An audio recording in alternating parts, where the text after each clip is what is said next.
seconds left, and the Colts are going to win. Hey, welcome in.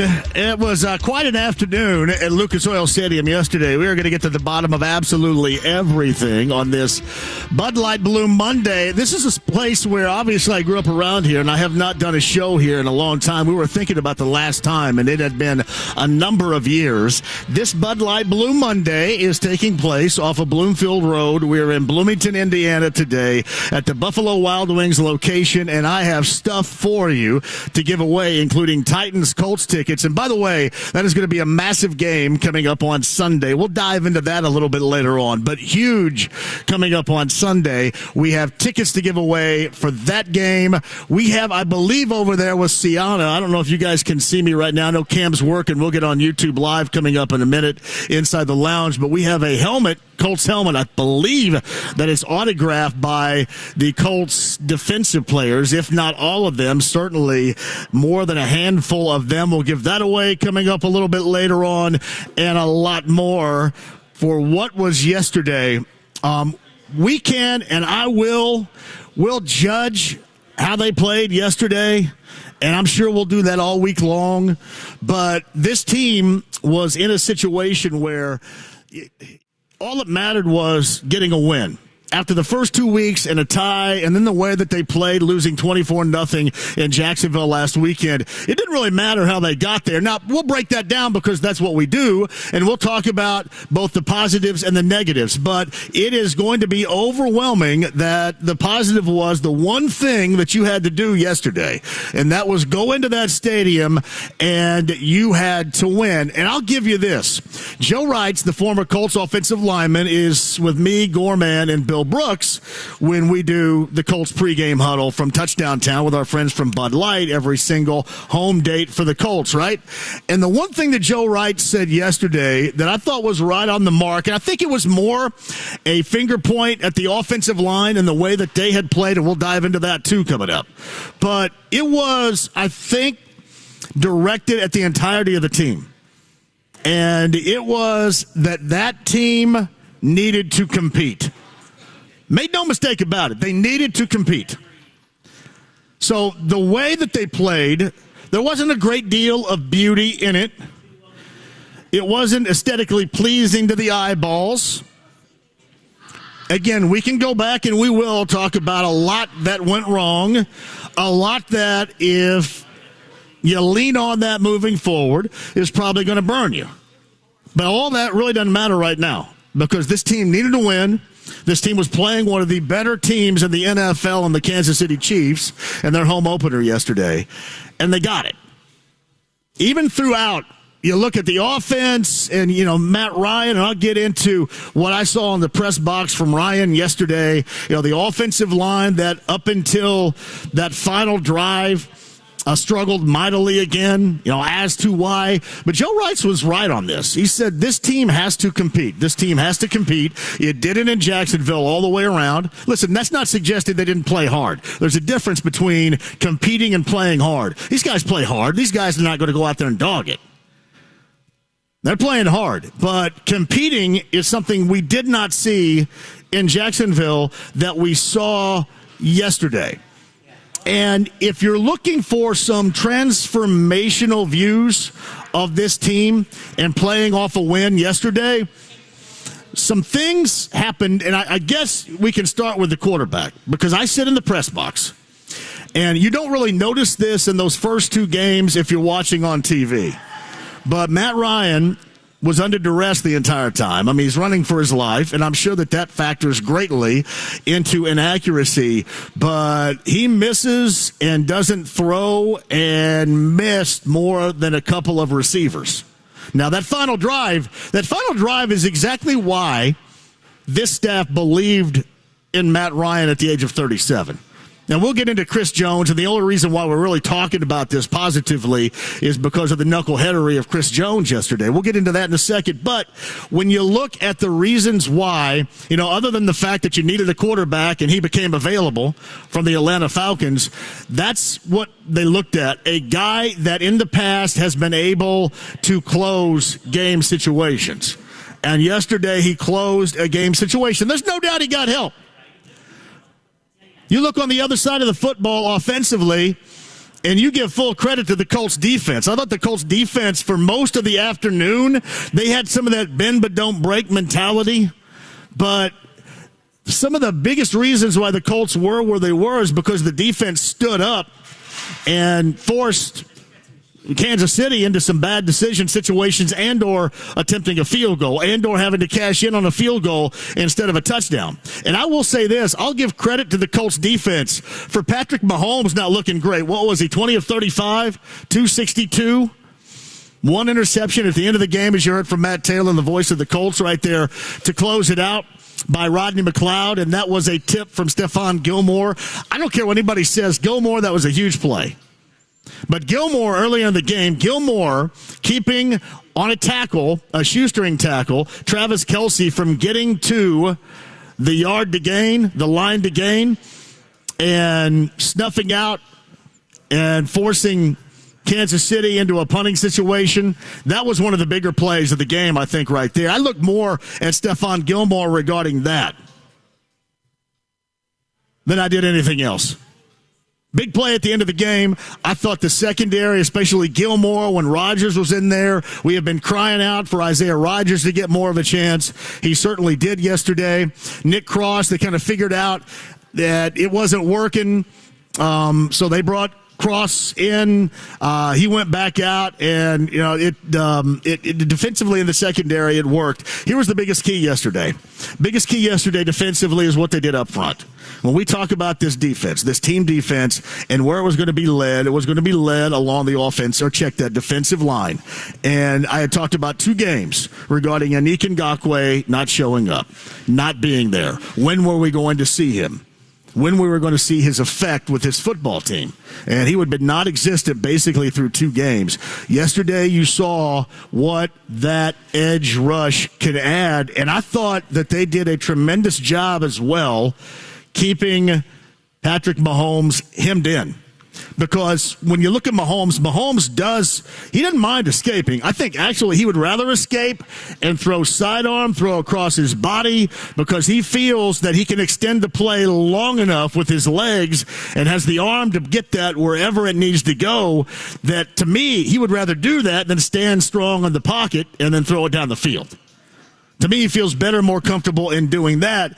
And I thought yesterday the Colts defense did a lot to add to what Mahomes really struggles with. And you could tell, I don't know if that back and forth that he had on the sideline with his offensive coordinator, Eric Bieniemy, had to do with some of the ineffectiveness. He missed Valdez-Scantling early in that first drive, if you remember, missed him badly. Travis Kelce dropped a touchdown pass, or at least a potential touchdown pass. And Kansas City really offensively didn't play that well. But on the other hand, I'm going to give a great deal of credit to the Colts defense, and particularly the Colts defense up front, because they did, to the best of their ability yesterday, what is always so incredibly difficult in doing. And that is, for the most part, keeping Patrick Mahomes boxed in. And then you kind of add to the coverage further down the field. When he did get out and he was trying to make plays with his legs and with his arm, I thought you had good extended coverage down the field for the most part. I know it got a little bit iffy there in the second half, especially that initial drive. There were plenty points in time where this Colts team could have bent and it could have been over. And I know that you go back to Chris Jones, and without that particular flag, then we're probably not at all sitting here and talking about this. That was certainly the biggest point in the game. But the Colts did compete. Didn't play that great at times, struggled at times, but they did compete. And that's something Joe Wright said yesterday in the Colts pregame huddle that I was thinking about when I was watching that game from the press box, that they were competing. And again, it's not the same as playing hard. They were just competing. And that's something I think a lot of you have been looking for. And when you compete like that, even with a team that is one of the better teams in the NFL, you give yourself, especially at home, and I thought the home crowd was really good, even with all the red in the building, Chiefs fans being in there. I think the loudest point for the Chiefs fans yesterday was at the end of the national anthem when they all screamed like they do at Arrowhead, which is a toilet and I hate, at Arrowhead, home of the Chiefs. Home of the Chiefs. That was like the loudest point, I think, for a group of Chiefs fans that they had a large number in there. But I give credit where credit is due. And I thought defensively, a lot of what we saw yesterday was a lot of what I had been looking for and hoping for. And a lot of the reason why I had been excited in the offseason about defensively what was being put together here. Again, it wasn't a great afternoon for Mahomes. You give a lot of credit to the Colts defense for that. But it wasn't a great afternoon for him, and it really wasn't a great afternoon for that Kansas City offense. The other thing that stood out to me, yeah, go ahead. I don't think we have seen this thus far through 2 games, now 3 games from a Chiefs standpoint. But, man, yesterday, to me, they missed Tyreek Hill. I couldn't really tell that they were missing him in the bits and pieces of game action that I saw in the 2 weeks leading up to. I mean, maybe when they played the Chargers, you could see it a little bit. But I really couldn't see where they missed Tyreek Hill. I thought yesterday they absolutely missed Tyreek Hill, which I guess is a good thing for everybody else in the AFC or everybody else left on their schedule. To me, yesterday, you could kind of tell where they really did miss him because that dude just runs wide open normally through anybody's secondary. And the fact that that wasn't there, think about that. Every time that Mahomes threw it down the field, 90% of the time believe it was going to be completed? But his accuracy wasn't what it normally was. And I thought the Colts in the secondary did a great job of hanging on, hanging with. Because when Mahomes, you think about it from an extension of the play standpoint, and we saw it for a number of years here with Andrew Luck doing that, but it is like times 10 with Patrick Mahomes doing it. I mean, he extends the play, and to me, it's almost like he's more comfortable in doing that than he is sitting in the pocket. And then Kansas City did some things yesterday. And again, credit the Colts for putting him in that situation. I guess, credit the fact that Chris Jones evidently couldn't keep his mouth shut. View the fact that they had to go with a backup kicker who was an absolute mess. And then shout out to whoever decided to go ahead and open the roof and the window. And here's why. I know that if you're watching at home when the roof and the window is open, it's a disaster. 1 o'clock game, afternoon, sun coming in. It is a tough watch. There's no doubt about it. But I don't know if anybody caught this. I think Joel Erickson of the Star had an article about it. We wondered why Sky Moore, who was back there, struggled. Because really and I said this last night on Fox 59 with Chris Hagan, what the Colts needed yesterday, they were handed yesterday. They needed a pick-me-up. They needed somebody to give them a shot of adrenaline/confidence. And that first drive wasn't it. That first 3 and out wasn't it. Everybody put their hands up and goes, oh, here we go again. This awful Colts offense. And then you punt that thing away with Matt Hawk. And Sky Moore misjudges it, muffs it, and there you go. There's your opportunity. A little 4-yard scoring drive.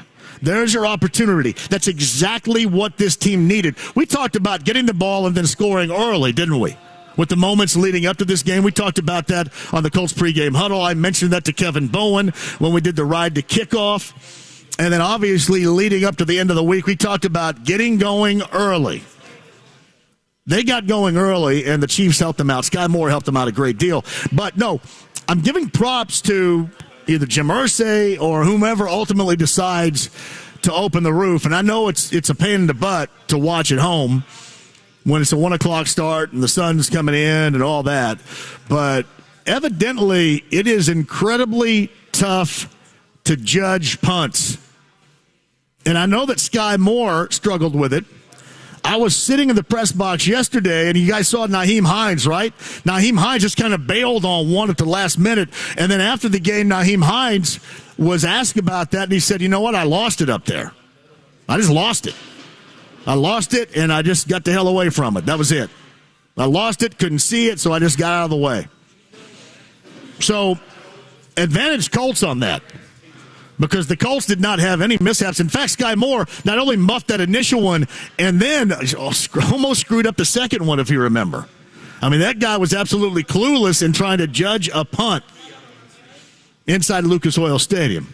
So there are a lot of factors, a lot of things. There is no doubt there was positives, but there is also no doubt that there were a tremendous amount of negatives.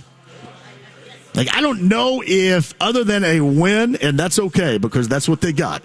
But I don't know other than a win if anybody feels comfortable with that overall product.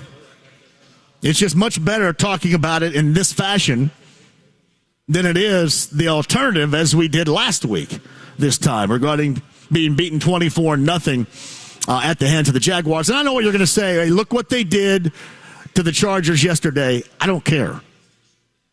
You shouldn't care. You want to know why? Because that was a Colts matchup with the Jaguars. Who cares about the Chargers? Hey, listen, I would expect the Jaguars to be a little bit better. I just didn't expect the Jaguars to be 24 points better in the fashion in which they played. And the Colts were an absolute no-show last week. So I don't really care what they did with the Chargers. Honestly, to me, Jacksonville with Doug Peterson, you expect them to be better. There's no more Urban Meyer effect. No more jackassery when it comes to that. It's great. Get Trevor Lawrence another year. Trevor Lawrence with a head coach that knows what he's doing. Yeah, really, you have a team that has been put together in terms of what it would take to win right now. What it would take to win in this era of the NFL. You got a couple of edge rushing every play threats. You have a long-term, what people believe to be ultimately an elite-level quarterback. And then you went out and did what? You went out and did what we all talked about for a number of years, certainly I have. You went out and got yourself a couple of wide receivers, and one that is having a fantastic year so far. I believe 4 touchdown catches in 3 games for Christian Kirk. And everybody said, oh, my goodness, overpaid, overrated. Hey, I'll give you overpaid and overrated coming up in a minute regarding the Colts offensive line. Other than that final drive. But throughout the game, there is no way you should have that many unblocked defensive players coming at your 37-year-old quarterback that much.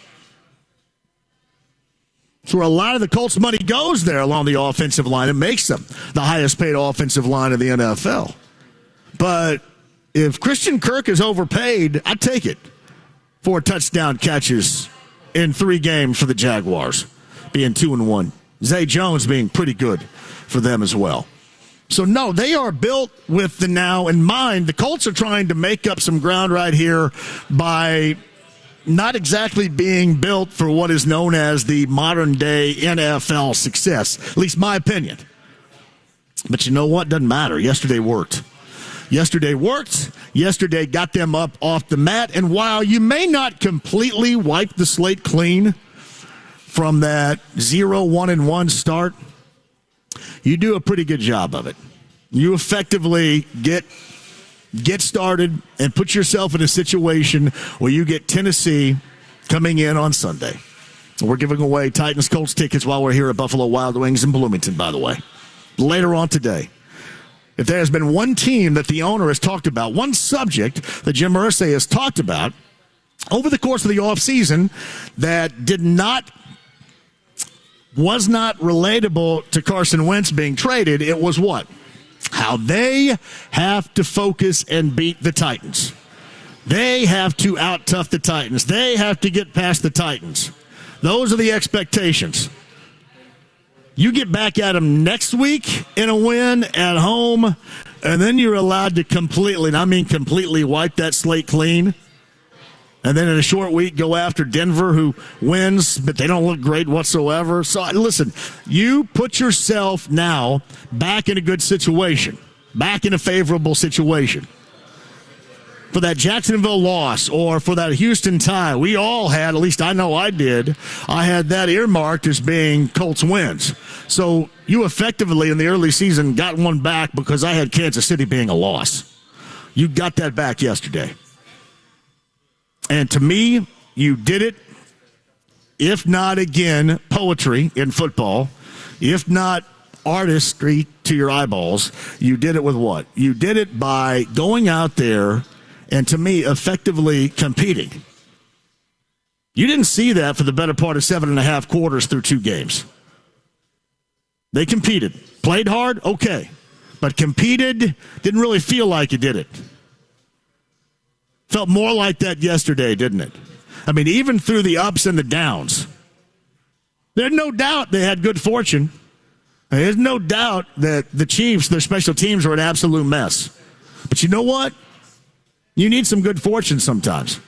And they got that good fortune yesterday. Again, a thank you card should go out to Chris Jones. I don't know if I've ever seen a flag in that situation thrown for abusive language. I just assume that on every play in the NFL, there's abusive language. Am I wrong about that? I'd have to ask Joe Wrights this. I can't imagine Joe Wrights participating in abusive language, but it shocked me yesterday that that judgment was made on abusive language. I just thought that went on everywhere, all over the field. A little something different here, and at some point we'll hear. At some point we'll know. At some point we'll be told. I know Matt Ryan didn't want to share it with anybody yesterday. He didn't want to be the rat, the squealer, whatever, because it worked out to his advantage, their advantage. And I will give Matt Ryan credit. That final drive again is what the Colts had hoped they would get with Ryan.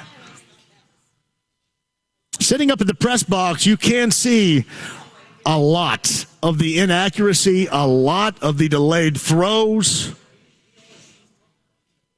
I don't know if, and I'm assuming this, right? I guess this is easy to assume, that the reason why we've seen that so far is because, or at least certainly is, a product of that offensive line and the way that it is played.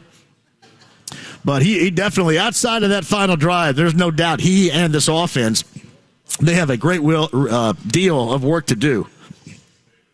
The other thing that stands out, man, I'm telling you, if you're the highest paid offensive line in the NFL, you got to be able to get somebody a half yard, especially if that's somebody Jonathan Taylor. I thought, if people were asking me yesterday, maybe I'm wrong about this. This is my thought. People were asking me yesterday, all right, so why did he leave his feet? Why did he jump on that 4th down call? 4th and about a half yard. Why did he leave his feet? Why did he just go right into the line? I thought he left his feet because maybe he didn't trust his offensive line clearing enough space for him to get the first down. I thought he left his feet because maybe he was indecisive on whether or not he was going to get the type of offensive line push that was necessary. You want to know why? Because he hasn't been getting it. That was my thought. Maybe I'm wrong, but that was my thought yesterday. And again, that going for it at midfield and giving Patrick Mahomes a short field, that was incredibly ill-advised. There's no doubt about that. Those are just the types of things that we have learned to have to deal with sometimes. And listen, I know that it's very easy for me to go, hey, you can go ahead and cherry pick whatever you like. When he goes for it for 4th down and he gets it, then you can go, hey, that's a great call. When he doesn't, you can say, I didn't like that call. Well, I can say in the press box, I didn't like that call from the get. Didn't like it at all. Again, you had the roof open. I mean, go ahead. Put it away if you want. Put that thing straight up. Make somebody have to make a judgment on it. Make somebody have to make it, because they were a mess yesterday. But giving Patrick Mahomes and this Chiefs offense a short field is normally not the recipe for success. I get it. On the other side, you're going to say, hey, you're going to have to score a lot of points. You're going to have to keep up with them. But yesterday wasn't that situation with this Chiefs offense. A lot of it was because of the Colts defense, and some of it was because of the Chiefs offense. And obviously all you had to do was see on the sideline with the little back and forth that Mahomes and Eric Bieniemy, the offensive coordinator, had to understand that. So that's where we are today. It was necessary, and nothing else really matters other than them getting that win. Now, on the other hand, are we going to break it down? Are we going to be critical? There's no doubt about that. Good, bad, but you move forward. You get Tennessee coming up on Sunday, and what is yet another critical game, because this one's within your own division. And you got some get back now because of that loss in Jacksonville and that tie in Houston. You got some get back within the AFC South. All right, 239-1070 is the number. Email address is jmv at sportsradio-1.com. Inside the Lounge via YouTube Live. I'll go ahead and open that up in a minute. We'll get in there. We are live in Bloomington. First time I've been live in Bloomington in forever. Buffalo Wild Wings location off of Bloomfield Road with our friends from Bud Light. I have a pair of tickets to give away to the Titans and the Colts game coming up on Sunday. We have an autographed helmet over there, and I believe if you guys can see behind me right there, if you're watching via YouTube Live, Sienna's messing with her hair and then turning the other way because she doesn't want to get on the camera right there. I respect that, but she has stuff, and then that's an uncomfortable laugh and smile she's giving me right there. I've seen it before, I know, but we have stuff to give away here. I want to see everybody, whether you're in and around Monroe County, Lawrence County, my home county of Greene County, Owen County, South Central Indiana. Come on down. If you're in and around IU, I would love to see you here. Got Monday Night Football later on tonight. We've got great ice-cold Bud Light deals for you and the fantastic menu that is Buffalo Wild Wings, and doing this from a place where we have not been here in a long time. Actually, the first time I've done a show here. I think one of the last few times, and this is going to embarrass my son if he's out there listening, I think one of the last times I was in here, Blake was young enough where he was chasing her. I think he ended up running the vacuum in here or something like that the last time we were in here. It's been a long time, no doubt. But we're doing the show from Buffalo Wild Wings off of Bloomfield Road today, and a ton of Colts conversation at 239-1070. You got the stream and you got the app.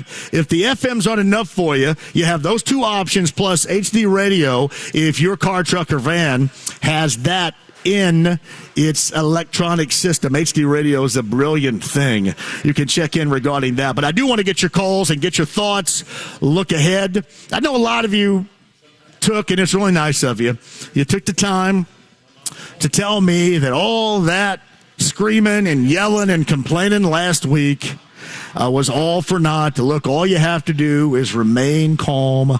All is well. Kind of giving me that old Kevin Bacon Animal House routine, right? See, that's baloney, though. Here's why that's baloney. A, we react to the game that you see. B, we reacted last week to a 24-0 game at the hands of your rival within your own division. After that rival clowned you back in January and knocked you out of the postseason. I'm sorry. I expect more. Just like I want to talk about with this offensive line. You may have gotten a drive out of them, the game winner. You may have gotten a drive out of the quarterback, the game winner. And shout out to Jelani Woods, who is huge with a couple of catches. There's only 2 yesterday for touchdowns. I mean, huge. And that second one was a tough one right there, too. That was a tough opportunity. So it was good to see that. But you have to expect more.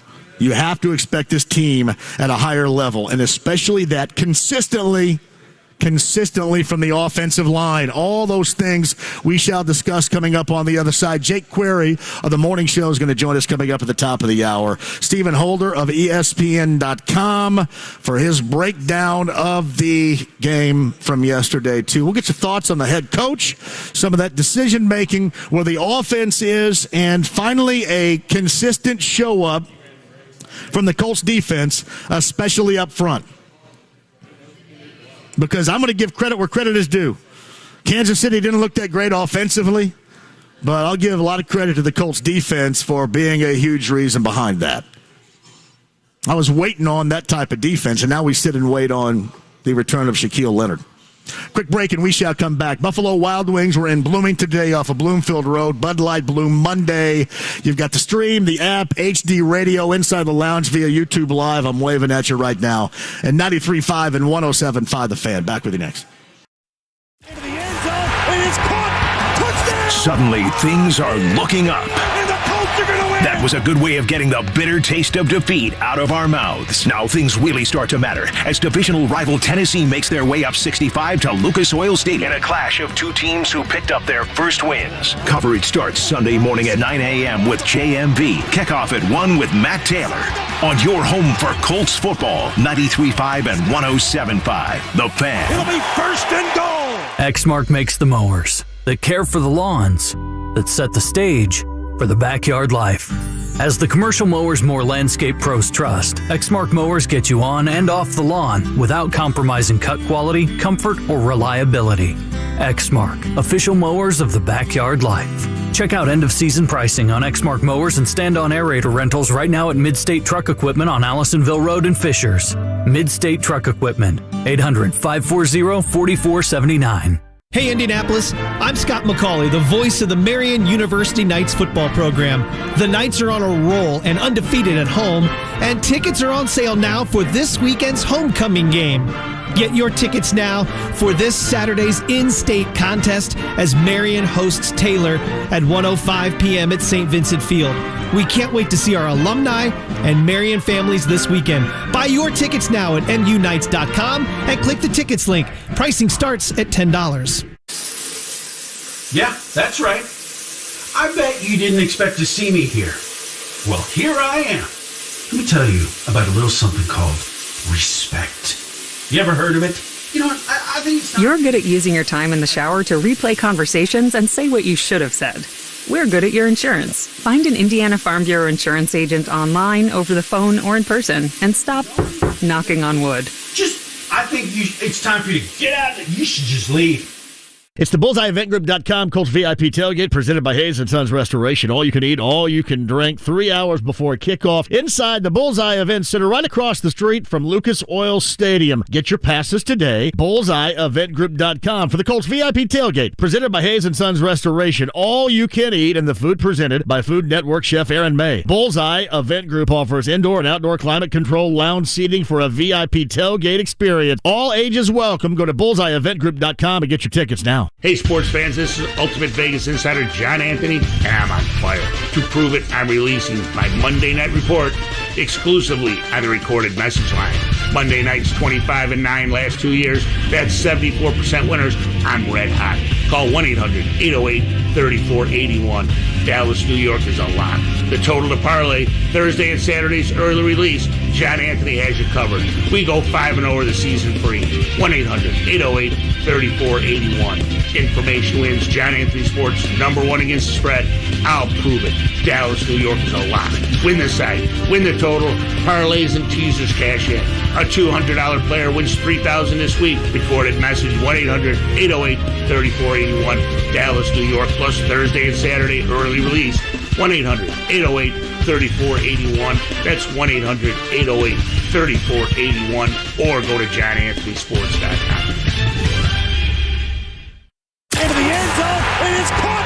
Touchdown. Suddenly, things are looking up. And the Colts are going to win. That was a good way of getting the bitter taste of defeat out of our mouths. Now things really start to matter as divisional rival Tennessee makes their way up 65 to Lucas Oil Stadium in a clash of two teams who picked up their first wins. Coverage starts Sunday morning at 9 a.m. with JMV. Kickoff at 1 with Matt Taylor.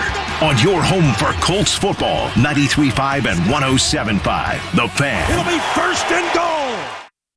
The Ride with JMV. Awesome! Totally awesome! All right, Hound. 93.5 and 107.5. The Fan. Matt Ryan to throw. End zone fires, and it's Mo Alley Cox. Jelani Woods. It's Jelani Woods for a touchdown. His first career catch, a touchdown for the rookie out of Virginia. Matt Taylor, voice of the Colts, says we're back. Jelani Woods, couple of catches yesterday, and they were both big, leading to scores. First win for the Colts since last Christmas, everybody, right there. Last time the Colts had won, Christmas night in Arizona. That was such a big deal yesterday. It was. And, man, Jelani Woods was large. Also, a quick shout to Chase McLaughlin as well, because we had talked about Blankenship and his week one struggles. I think McLaughlin went from, 43 and 51 yesterday, which was, I don't care what anybody says, that's a big deal. Especially if you saw, we talked about Chris Jones turning the tables and helping out the Colts really get to that win yesterday. How about the injury to Harrison Butker? How about not having your place kicker out there? How big was that for the Chiefs? And, I mean, it kind of threw Andy Reid into some really odd decision-making, right? The fake field goal, what was it, 4th and 9? 4th and 9, just put Mahomes out there. That's why you have him. It's 4th and 9. But no. I mean, that whole kicking situation clearly put the Chiefs in a couple of bad decision-making opportunities there. You saw that yesterday, no doubt about that. We're live at Buffalo Wild Wings. We're in Bloomington today off of Bloomfield Road.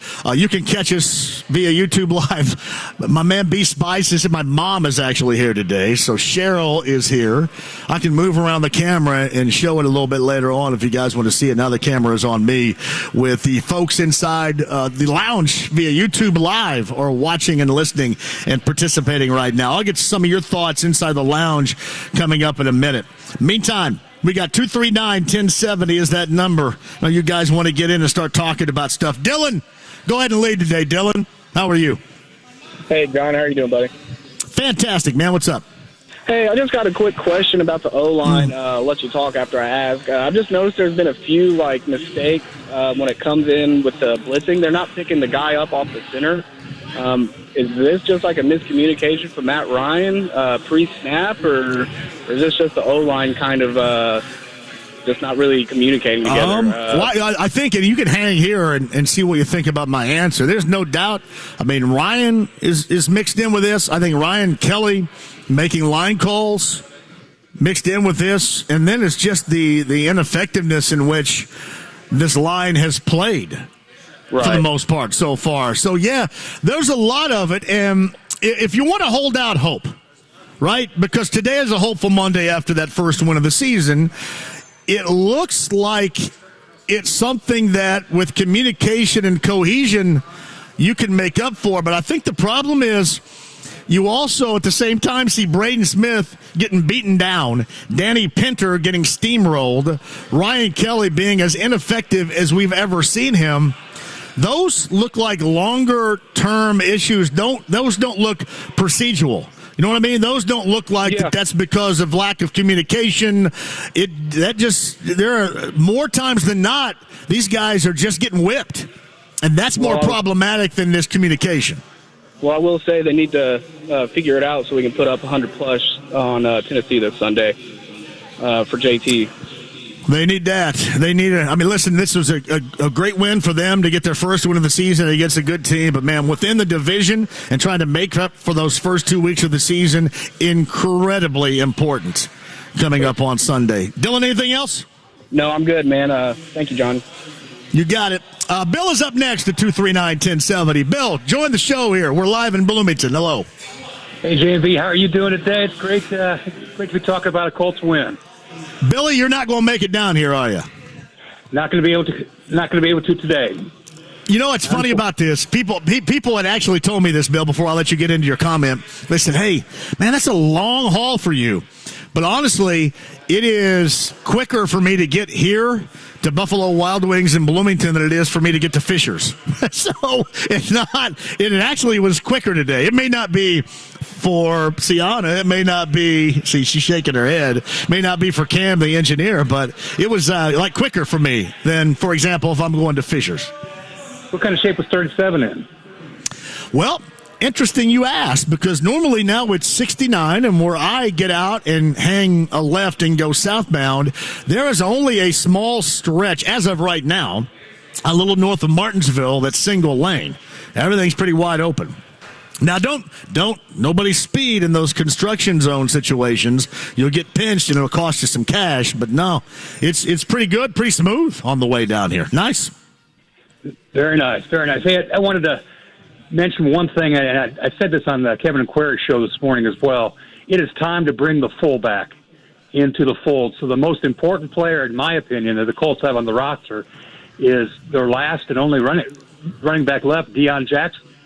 I think they need to bring somebody with some athleticism and put him at the fullback position to pick up those blitzers. And hey, Bill, while I get what you're saying, and I'll equate it to this. I said a little bit earlier when people say, "Well, hey, man, Jacksonville's for real," and you look at what they did with the Chargers and whatever. I mean, to me, it was more about what the Colts didn't do against Jacksonville than what Jacksonville is against another team. And I also look at this offensive line that way. This offensive line should not need help. This offensive line, other than left tackle and right guard, they are paid at a level in which you shouldn't have to ask for extra help. And that's what's been so unfortunate, really, Bill, with the exception of that game-winning drive. Because that not only have they looked bad collectively until then for most of the season, but they have looked awful. They look like one of the worst. I don't know if I can put together numbers, or I don't know if PFF will have some numbers that they crunch that analytically will speak to that. But to the eyeball, for the highest-paid offensive line in the NFL, most of what we have seen this season has looked to be the worst in the NFL. I know it's puzzling. I got to hold out for some hope that they're going to figure it out, do some other different techniques or something. But man, when those holes open up and the defensive backs and linebackers are blitzing, I mean you could put a small car through there. I mean those gaps are huge. Hey, you know what? And it's every snap. It's every drop back from Matt Ryan. He gets pressure. Can you think of a time, maybe on that final drive, where things look kind of the way that you want them to look for the most part? But before that, can you think of a time when there wasn't significant pressure placed on Ryan? I mean, right, like guys coming untouched to the quarterback. I mean, you talk about bad business from a group that has to be better. There's no excuse for that. They definitely have to be better, and Ryan, I think if he hasn't figured it out by now and everything, when he gets pressure, just go down. Don't try to extend the play or don't roll out or something like that, because he's too vulnerable to fumble. And we can't have that. I thought about that. I'm glad you brought that up. I thought about that last night when I was watching actually not last night, yesterday afternoon, the Buccaneers and the Packers, and I think it was a third down call, and it was after a Tom Brady scramble, and he slid, and he just messed up that knee brace, and was all, he couldn't hardly walk because it was all screwed up, and he had to change it up, and that snap he took on third down, he got a little bit of pressure, and he just kind of said screw it and threw the ball into the ground. Like, there is no doubt Matt Ryan should by now have an extra sensory clock in his head, knowing, and we saw this yesterday because he's been giving up that ball a ton, that he hasn't had that yet. He keeps trying to scramble away at 37. He gets tracked down, and, that's costing the Colts. I mean, he's got to recognize right now that this thing isn't right, and he's not going to have that much time to do anything with it. I agree. And the Colts, with the roster moves that they've made or didn't make as far as wide receivers, I mean, this Woods is the best looking tight end that I can remember in a long time. I mean, I don't know, can he block? Is he a good blocker? Does anybody know that yet? Or maybe we could put him in the back. I don't know. I know Mo Alley isn't. You saw that a couple of different times yesterday, and I know Kylan Granson can't. That is part of the reason, and this is something else Joe Wrights brought up yesterday I do agree with. Part of what everybody loved Jack Doyle for was his ability to block. And with no Jack Doyle, you can see at the tight end position, they just don't have guys that are good at doing that right now, and that's been a detriment. Yeah, I think a couple of weeks ago, Frank put an offensive lineman in the backfield, and I even though that they're overpaid for what they're performing at this year, man, they got to get somebody back there to help him out. He's just a sitting duck. No doubt, Billy. Anything else? Yeah, I'll see you on Thursday. Yeah, Coach's Tavern downtown, Larceny Bourbon Locks, Luna Azul Tequila Shots, week number 4, Billy, coming up downtown on Thursday. They're always flowing. Thanks, buddy. Appreciate you. You bet. All right, live in Bloomington, Buffalo Wild Wings, brought to you by Bud Light on a Bud Light Blue Monday. I just was informed of this, by the way, too. Shout out to Michelle, who sent me this. These are Jacksonville tickets. That's my fault. Are these Jacksonville or Tennessee tickets? Jacksonville, Jaguars tickets? Even better. Even, because we've seen Jacksonville's act so far.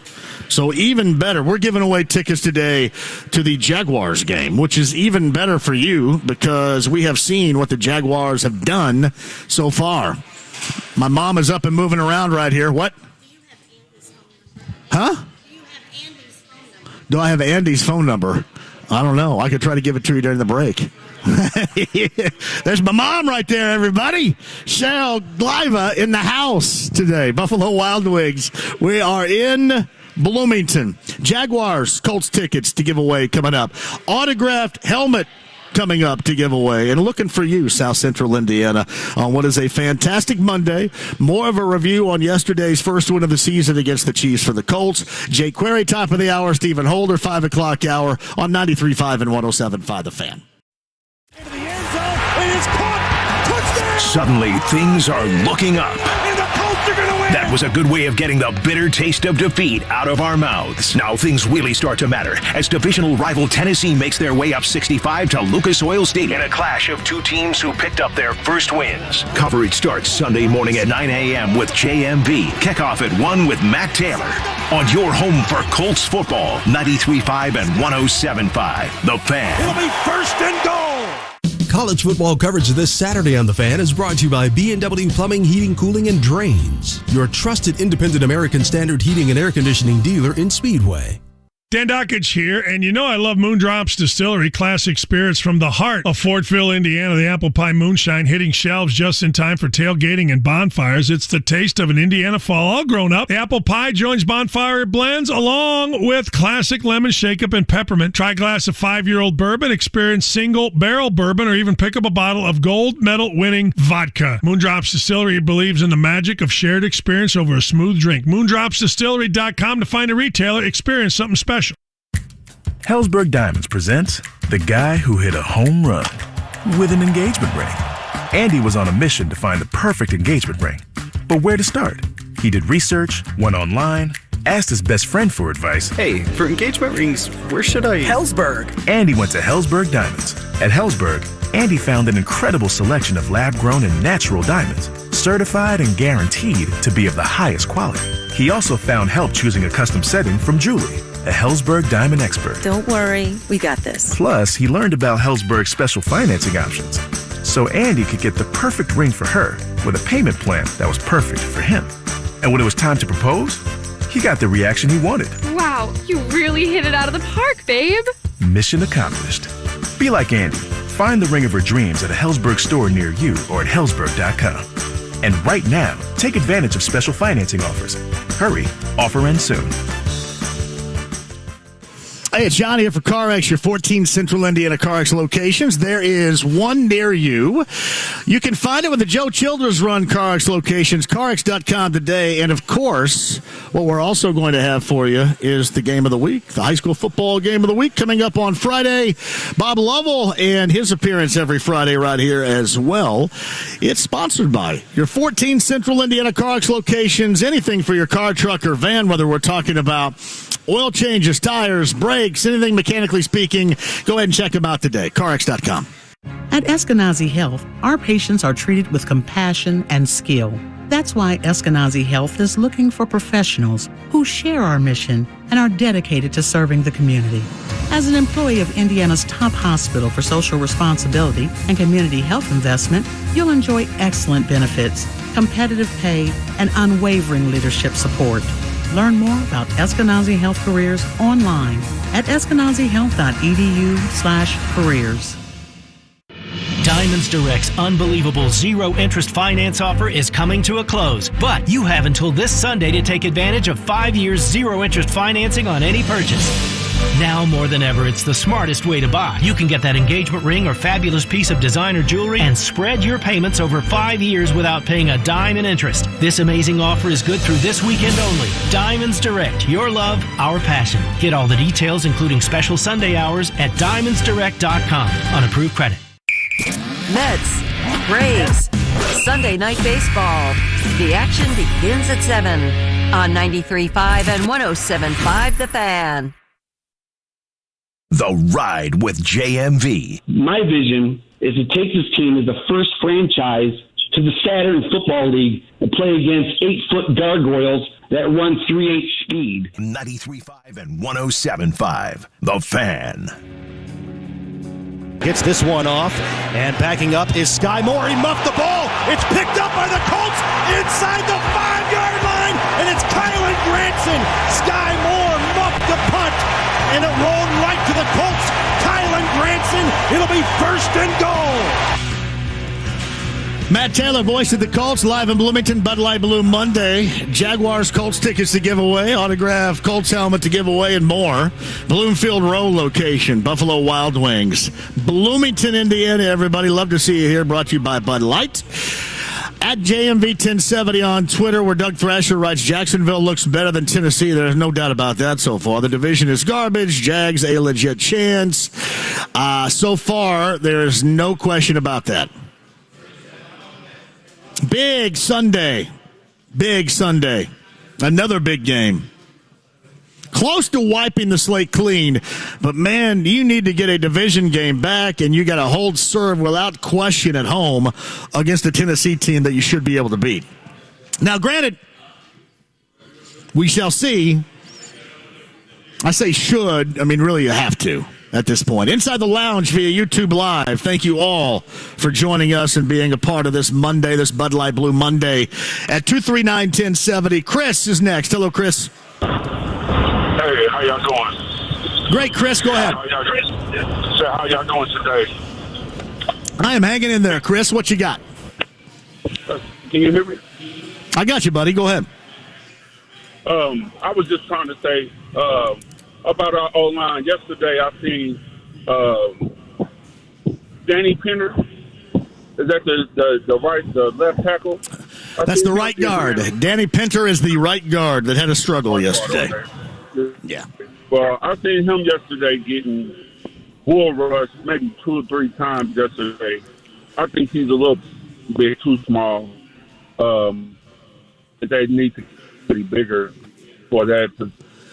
Well, and Chris, you're kind of cutting in and out here. I'm going to have to cut you loose, but thanks for the call. Let's just face it. I mean, Mark Glowinski is a lot better than he is. He's a lot better than he is. Pinter, there's no doubt, will get better, I think. But at this point in their career, Glowinski's a lot better than he is. In fact, I think you could also look at if, let's just say, for example, Chris Reed were still on the team and not in Minnesota. You could look at Chris Reed as being better than him consistently for his play a year ago, if you remember. So that's kind of what I look at more than anything else right here. You're just thinking, when you're thinking with 2 high-dollar guys, at center, at right tackle, that could help him out, but that right side of the line has just been brutal.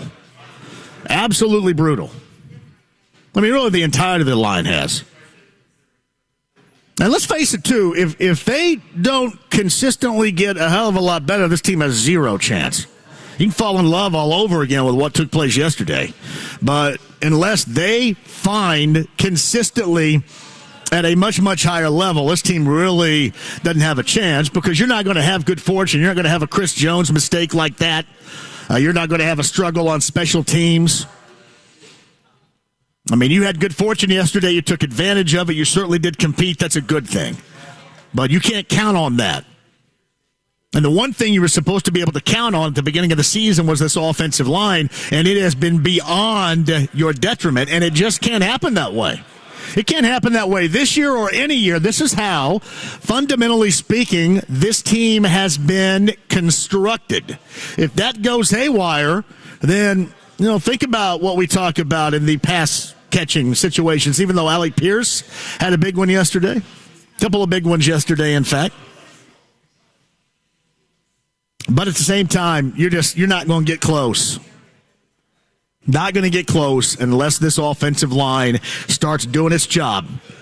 And you saw pieces of that late. But you saw a lot more dysfunction yesterday than you did anything else. That is without question problematic. Sean's up next before the top of the hour. Sean, welcome to the show. How are you? Hey, JMV. Hey, I used to coach college, and I coach offensive line, and you always face you always go with potential instead of better at the moment. And I went back and rewatched the game last night, and I'm not seeing too many things to be worried about. Danny got ran over a couple times. Smith got ran over once. Pryor did pretty good. I mean, just because the media or whoever said that we had we have a good offensive line at the beginning of the year doesn't mean we had a good offensive line. Them guys have to work together. They're paid that way. They're paid that way. Yeah, but they're being paid that way doesn't mean that translates on the field right off the bat. I mean, three of the rushers that was set free straight to Ryan, it was the running back's job to pick it up, whether that was not calling it out or what. But you can't blame that on the line. All the line guys had their men. He came from the linebacker position. Let me tell you this. I'm not. I agree with you on there being dysfunction in pass protection situations too. But listen, you got to lay this at the feet of the line. You just do. There are way too many untouched to the quarterback rushing attempts by everybody. You saw it last week, you saw it this week, and you cannot have it. See, you got a 37-year-old quarterback, and you bring him in thinking that he is going to work because of the protection he's going to receive from this offensive line. All right? You didn't bring him in because you thought, well, at least Jonathan Taylor could pick up a blitz. He calls out the protection. Matt's he's a little bit, whether it's the wording or what, he's a little hesitant to do it. He didn't even call out the linebacker rusher. He didn't even see him. Wait a minute. I want to. How do we know? How do you know all this? How do you know? How do you know there's no communication? Is it because of the outcome? You think it's no communication? No, I'm saying if there was communication, Matt would have had the running back blocked down. Well, look to his right. Here's my point, though. My point is, if this were completely about communication, sure as hell this would have been fixed by now. Then if it's about communication, why does it continue to take place? Why does it continue to be a sore spot? Well, I understand that, but I remember back, I don't know how many years ago it was with Tate, when our offensive line, the first 4 games, we looked like total crap. And then it just like one game, we got it together, and we had it together for the next 5 years. I'm just saying, let's give them a second. We won the game. Let's not totally smash them guys and want to change out Danny or want to change out Pryor. I just think they got potential. And if you go back and watch the game, them guys got potential. Danny Penner's going to be a damn good offensive lineman. Well, you're not going to change it. I've heard that too. The only person you could possibly, to me, change out is going to be left tackle. And left tackle was not the worst part of the offensive line yesterday, but that's the only change out, because you've already done it. You already rotated Ryman in, and if Ryman were active, you probably would have seen that yesterday too. So there's no Chris Reed option here or anything like that. Somebody that you really think, all right, he could go in and play. I mean, you got to go with what you know right here, and these guys simply have to play better. If it's about communication, then they need to get on it. But to me, if it were about communication, it'd make it even worse if it's not been neutralized and or fixed, and I'm talking about these mistakes thus far. Seems like it's a little bit more than that. I agree with that, but you also got to remember Jacksonville has one of the best defensive lines that we're going to face all year. They got 4 first-round, or they might have 5 first-round draft picks on that team, on the defensive line alone. I mean, yeah, and plus Penner, this is his first time ever playing guard. Got to give these kids a little chance, but that's all I'm saying. I think I appreciate the call. Hey, I got to run here. My bad. Listen, I will agree on a couple of things, but the whole operation of the line, I just can't. I will tell you, on the final drive, it looked a bit better, but it has to be remarkably better than what we have seen so far. It just can't happen. Just can't happen that way. I mean, I guess if you wanted to, I'm just kind of thinking about what you could do, Kyle. You could move Pryor because he has prior success at guard, right? You could put him at guard and play Ryman at left tackle, I guess. But there's not a lot of options because you don't have a lot of depth right there. Quick break and we'll come back. Buffalo Wild Wings, we're in Bloomington, brought to you by Bud Light. Stuff to give away. I'll explain. Jake Query of the Morning Show's with us next. Exmark makes the mowers that care for the lawns, that set the stage for the backyard life. As the commercial mowers more landscape pros trust, Exmark mowers get you on and off the lawn without compromising cut quality, comfort, or reliability.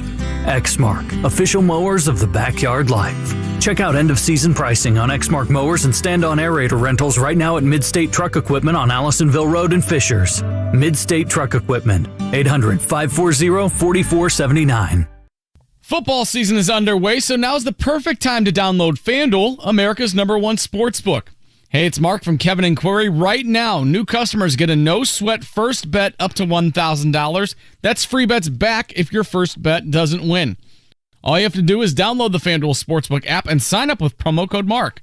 Bet on the Colts or anything in the NFL to college football and IU and Purdue.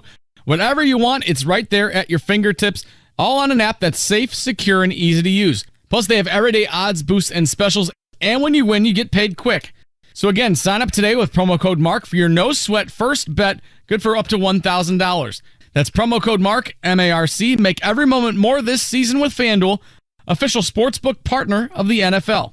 21 and over and present in Indiana. First online real money wager only. Refund issued is now withdrawable free bets that expire in 14 days. Restrictions apply. See terms at sportsbook.fanduel.com. Gambling problem? Call 1-800-9-WITH-IT. Start a new career with a job that keeps your community safe. The Marion County Sheriff, Carrie Forrestal, is hiring detention deputies to work in the brand new Community Justice Center. You'll supervise and guard offenders, making Marion County a better place to live. Starting pay begins at around $40,000 a year with a $5,000 signing bonus. Enjoy great benefits like complete health coverage and pension plan. Start your career as a detention deputy and earn the respect of your community. Apply today at joinmcso.indy.gov. Hey, sports fans, this is Ultimate Vegas Insider John Anthony, and I'm on fire. To prove it, I'm releasing my Monday Night Report exclusively on the recorded message line. Monday nights, 25-9 last 2 years. That's 74% winners. I'm red hot. Call 1-800-808-3481. Dallas, New York is a lock. The total to parlay, Thursday and Saturday's early release. John Anthony has you covered. We go 5-0 over the season free. 1-800-808-3481. Information wins. John Anthony Sports, #1 against the spread. I'll prove it. Dallas, New York is a lock. Win the side. Win the total. Parlays and teasers cash in. A $200 player wins $3,000 this week. Recorded message 1-800-808-3481. Dallas, New York, plus Thursday and Saturday early release. 1-800-808-3481. That's 1-800-808-3481. Or go to johnanthonysports.com. Football fans can turn a loss into a win with the king of sportsbooks. Just place a single first touchdown score prop bet on any pro football game.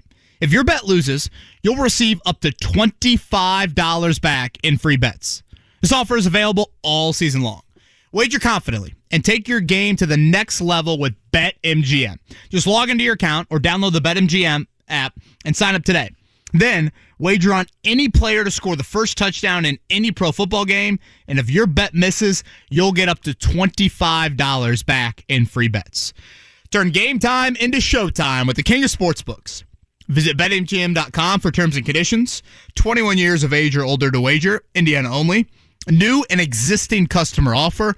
All promotions are subject to qualification and eligibility requirements. Rewards issued as non-withdrawable free bets or site credit. Free bets expire 7 days from issuance. If you or someone you know has a gambling problem and wants help, call 1-800-9-WITH-IT. 93.5 and 107.5. The Fan. WIBC HD2 W298BB. WIBC HD3 W228CX. Indianapolis. The Colts host the division rival Tennessee Titans. Coverage Sunday morning at 10 on 93.5 and 107.5 The Fan. The Ride with JMV. It's called Sex Panther by Odeon. It's illegal in 9 countries. It's quite pungent. It stings the nostrils. 93.5 and 107.5 The Fan. Yeah, this is Jim from Turkey Run. You know, tell that JMV to shove that win straight up his ass. All I had to hear all week long is how bad the Colts were and somebody's going to get fired. And all they did was go out there Sunday and be one of the best teams in the NFL. This team's going to win the division. This team is Super Bowl bound. JMV, you shove that right up your ass. Kyle, wait a minute. Is that the rant? Is that the rant line right there, Kyle? That was, I would say, the gem this week from the rant line, yeah. Yeah, I got to shove it up my ass twice. Was Jim and Turkey Run? Yeah. Like Turkey Run, Western Indiana. I guess there's only one Turkey Run, right, in Western Indiana? Jim, why was Jim so heated? Do we know? He must have thought you were a hater. I mean, you were talking about was I a hater? People maybe losing their job, and then he was sick of it. Jim, that is what we want from the rant line right there. Here's what's even better. That came from the rant line after a win. I will say this. A lot of you guys are pretty funny. Not all of you, but a lot of you are pretty funny because you cannot wait. The best part of the Colts getting a win, especially in the fashion in which they did yesterday against the Chiefs, is to be able to tell me, I told you so. I got like 3 or 4. I told you so. I told you got to wait. I told you have to be patient. I told you everything's going to be okay. Here's the problem. When I come on after a tie in Houston or I come on after a 24-0 loss in Jacksonville, I can't say, hey, you know what? Yeah, everything's going to be okay. There's got to be 24-0 after an offseason of getting clowned by Jacksonville and bounced out of the postseason, not living up to expectations. Everything looks really bad, but everything's going to be okay. I can't do that. You guys don't want to live with somebody that gives you that. That might be one of my favorite calls of all time. Jim and Turkey Run again? Wow. Hey, live at Buffalo Wild Wings, we're with Bud Light on a Blue Monday. We are down in Bloomington today. Join us. I've got Jaguars Colts tickets to give away in weeks to come. I believe that's an October game, and we have a signed helmet. Actually, many of the Colts players are on this helmet, too. We'll give that away a little bit later on. Meantime, Andy Moore Automotive Group Hotline. He is a member of the morning team. He and Kevin Bowen, weekday morning, 7 until 10 a.m. Jake Query joins us. Did you hear Jim and Turkey Run going off on me right there? Man, I'll tell you what. You take that thing and shove it right up your ass, man. The Colts yesterday took care of business. Yeah, that was not me, but, yeah, that was a Donnie Baker type call. I wondered if that's who it was for a minute. That sounded very Donnie Baker-esque. It's always our fault when they lose, and it's always in our face when they win, which is cool. Although I will say I predicted the Colts to win. Thank you very much. Yeah. I did not. Hey, man, but you're right. Against them, yeah. I saw you. We're up there in the press box on the 6th floor yesterday, or the 7th floor, or whatever it is, watching the game. And at one point, I looked over, and you had, and I don't know where you got the poster board, but you were making your Fire Reich sign sitting right next to me, and I thought, well, that seems extreme. So, I mean, I see how it is. I'm kidding, of course.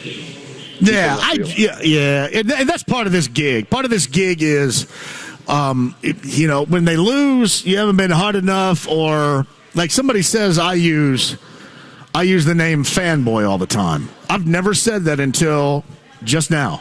I've never said, man, that's somebody else. That's not me. I mean, you hear that from somebody else, and then you want to parrot that, but that's not me. I use numbnuttery and jackassery and blankettery and things like that, but I don't go with the fanboy aspect. But that's kind of what you get. If they lose in Jacksonville, then, oh, my goodness, you're not hard enough, and we told you, and you guys, Ballard's got you under his thumb, and all this complete and utter bullcrap that's directed to me sometimes, and that really pisses me off. Or you get the, hey, you guys are too hard on them when they win. It's either or, and it's just kind of the name of the game here. Well, I've never understood the whole, soft media. It's the soft media's fault. And then to your point, and then when they win, it's, why was the media so harsh on them? Well, which is it? Are we soft media, or are we too hard on them when they win? You know what I mean? Like, it's people just need to find some consistency. I don't mind critique, just be consistent, But I'll tell you what, John, let me ask you this, and we talked about this morning. Kevin and I talked about it, but look, the way they played in Jacksonville was terrible. They get shut out in Jacksonville. That's embarrassing. It's inexcusable. However, are we starting to learn that maybe Jacksonville was indeed are they a little more competent than we think? I mean, Jacksonville was impressive yesterday. Now, that's not to say, you should still be able to score against them, but is Jacksonville starting to turn the corner a little bit? And does that show why yesterday's win was even that much more important, right? Because, hey, the AFC South held serve yesterday. So that was a big one. Yeah, there's no doubt that Jacksonville at this point looks a lot better. And I think we could also, certainly with Doug Peterson coming in and, getting that clown show out of there that was there a year ago as the head coach, that does a lot for you.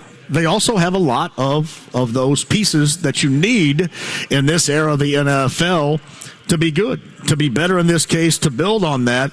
But I will tell you this, it wasn't so much, Jake, with me about, what Jacksonville did yesterday against the Chargers and how they are better than what people thought at the start of the season.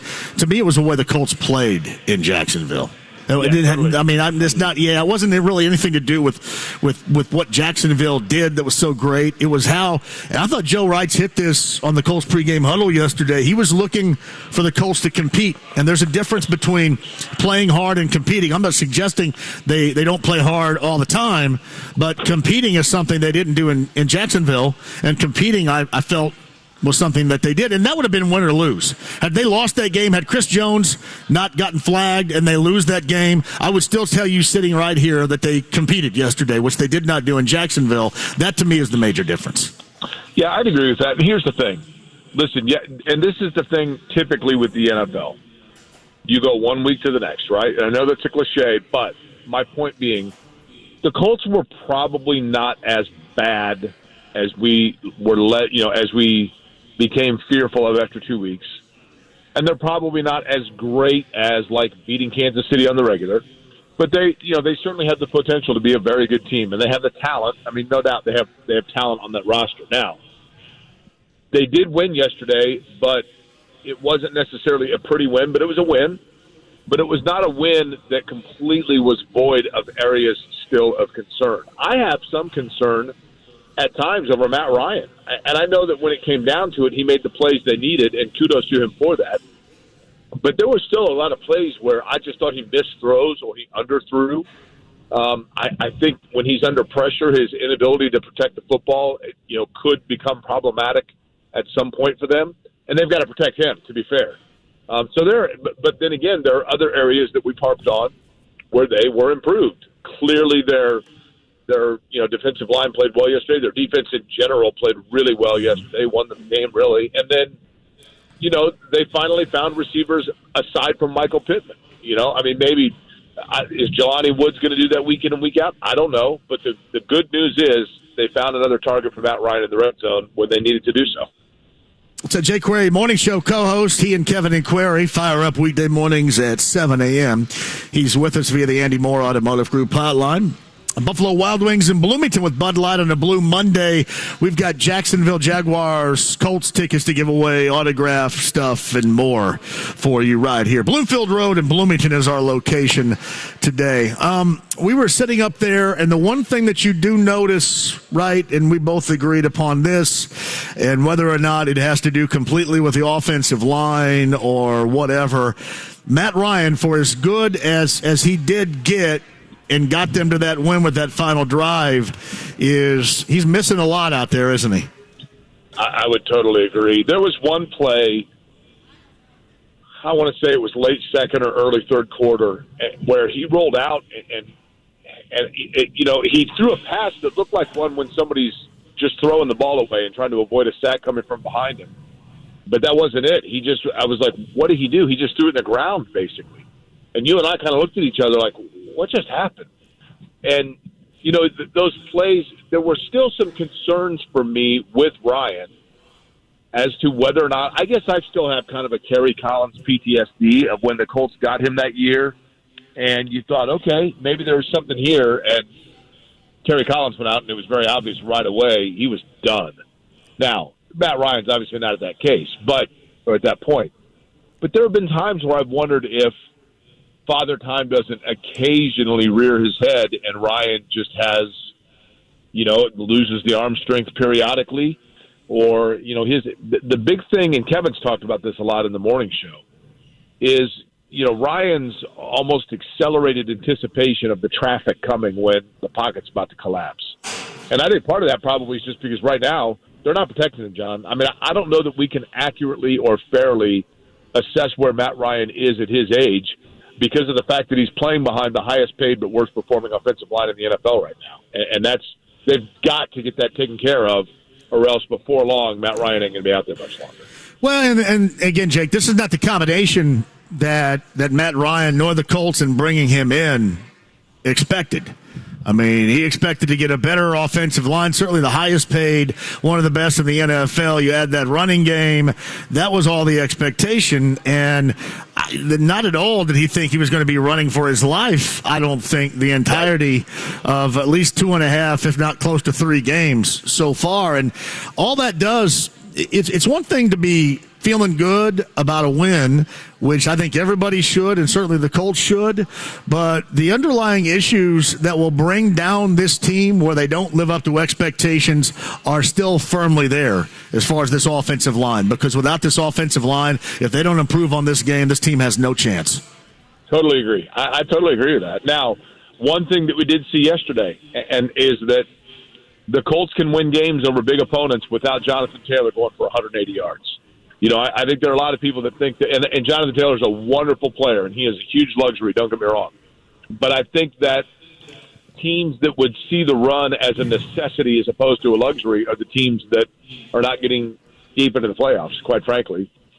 So it's complementary. And yesterday, listen, Alec Pierce played well down the stretch, big positive there. Jelani Woods obviously showed himself to be a red zone target, big positive there. Michael Pittman continues to play well, that we know that. And then on the defensive side of the ball, like I said, I mean, there were heroes all over the defense, but that's the one area. So they managed to cross off some things on their to-do list, but line continues to be one of them they've got to work on. So Jay Cray joins us. All right, let's look at this offensive line. Certainly Mark Lewinsky was better. Pinter, I would expect to get better. It's his first year as a starter or whatever. But Lewinsky at the point in his career was better.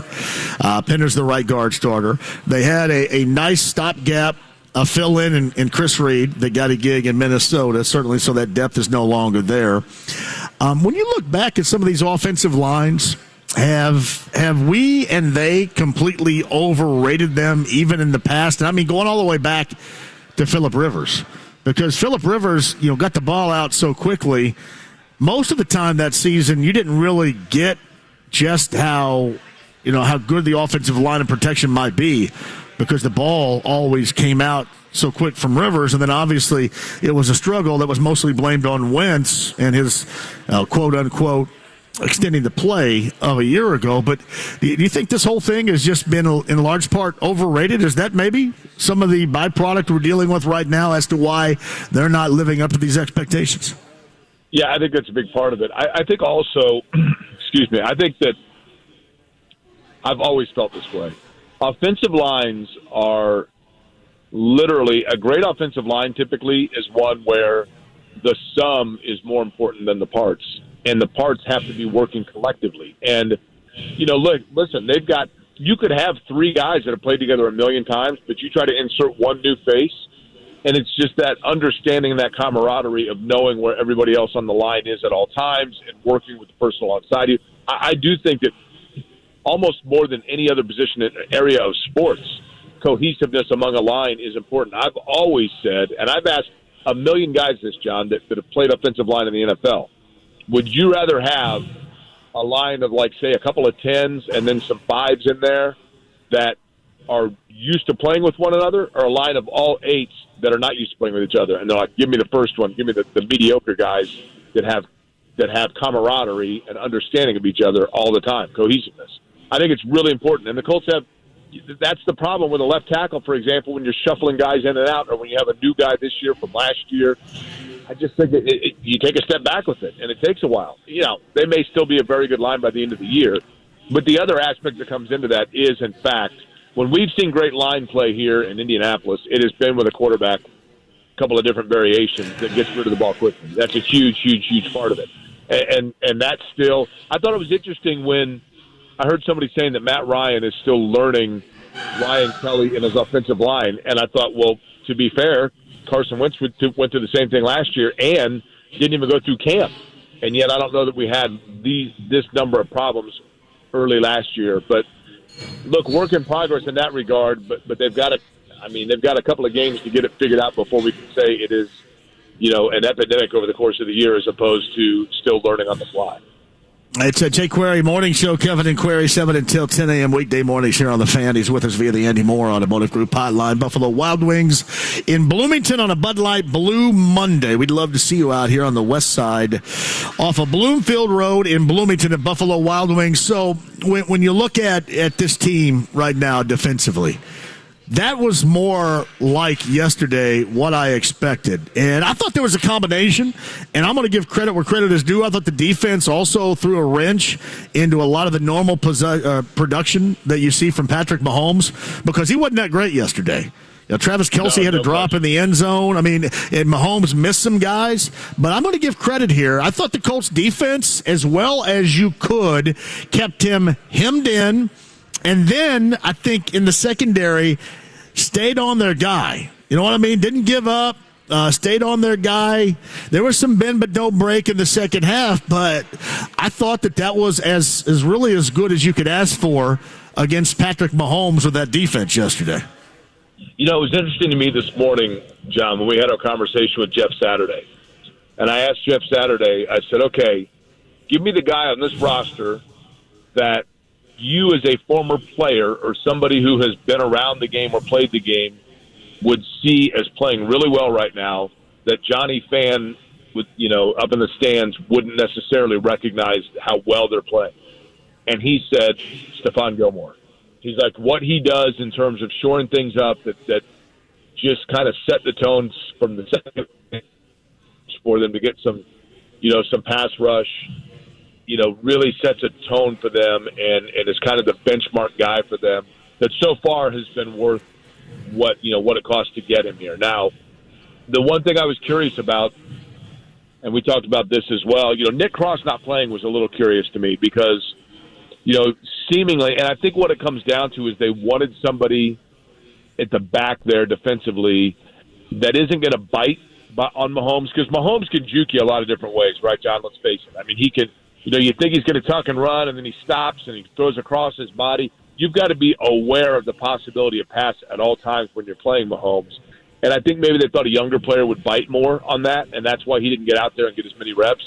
But listen, defensively yesterday, the defense won them the game. If you were to give the game ball, I think Kevin said, on 1075thefan.com that the game ball goes to the entire defense. And I thought collectively as a unit they played well, but their defensive backfield certainly was a big part of that.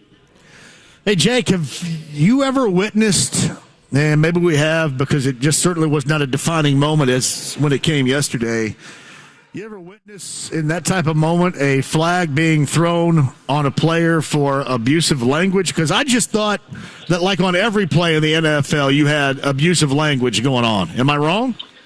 Here, I would agree. Here's what I think. I don't know this. This is merely conjecture on my behalf. But I seem to have this brainstorm this morning of this recollection. This doesn't happen to me very often, but it did this morning. And I recalled the NFL a few years ago basically publicly stating that they were going to take a very, very hard line of discipline against the N-word. And not only in jargon, but just in use in general within the NFL. And that it would be assessed as a 15-yard penalty if used or overheard on the field. And knowing that Jones, number one, really didn't protest at all, the flag. If it were me, and I just cost my team a game with a 15-yard penalty for saying something that is subjective as to how offensive it is, that would be one thing. But he didn't protest it at all. And that always tells me that somebody knows deep down that it is a violation that has been made very clear to them. And that's the only one I could think of. That's not to say that's what he said. I totally agree with them penalizing if that word is being used because it's obviously a deplorable word in all areas. They have a huge thing painted in the end zone for the month that says "end racism," and I get it. That word has multiple meanings depending on cultures, but nonetheless, the league has made it very clear that they're not going to tolerate it. If that's the case, then I can understand why they threw the flag on it because they've been very clear that that's what they would do. That's the only thing I could think of that would make it that cut and dry and that clear as to what exactly the violation was. But no matter what it was, I always go back to, it's kind of like when those two kids got kicked out of the Pacers game against LeBron James this past winter, and everybody's like, what did they say that LeBron James got to be ejected? I'm like, I don't know what they said, but what I noticed was they didn't protest it, nor did anybody around them, right? There was no question in anybody's mind that was in the vicinity of that incident that those two should have been ejected. And so I didn't see any protest by the Chiefs players or Jones himself after the game of that penalty, which leads me to believe whatever it was that he said, it must have been deemed justified by those that witnessed it. Well, and you bring that up. That was obviously time and place with LeBron James. And then yesterday was also, I think you could describe that as time and place with the referee standing right there in your grill. I mean, if that happens anywhere else in the field against a back judge or whatever, you think that flag is thrown? Probably not. Yeah, I mean, it had to have been without question, right? I mean, it could not have been an interpretation or misunderstanding. Right. It had to have been very clear what the violation was. No doubt. Jay Query, The Morning Show. I know you got to bail here in about 3 minutes. Anything you want to add before the Tennessee game coming up on Sunday? Did I hear your mom made a cameo? My mom is here, yeah. That is awesome, man. Yep, she is in the house. She's going to be 77 a week and a half, I believe, coming up here. 77, Jake. Well, I hope you hook her up with some wings and whatever she wants. Take care of Mom while she's at beat-ups. We're trying to right now. She just, she kind of chilling, talking. Best friend Elise is here, too. Brad Wellman's in the house. Got Neil Hansen back in the day down in Owensburg from GC's in here, too. I mean, we may end up having a class reunion breakout here if we're not careful, Jake.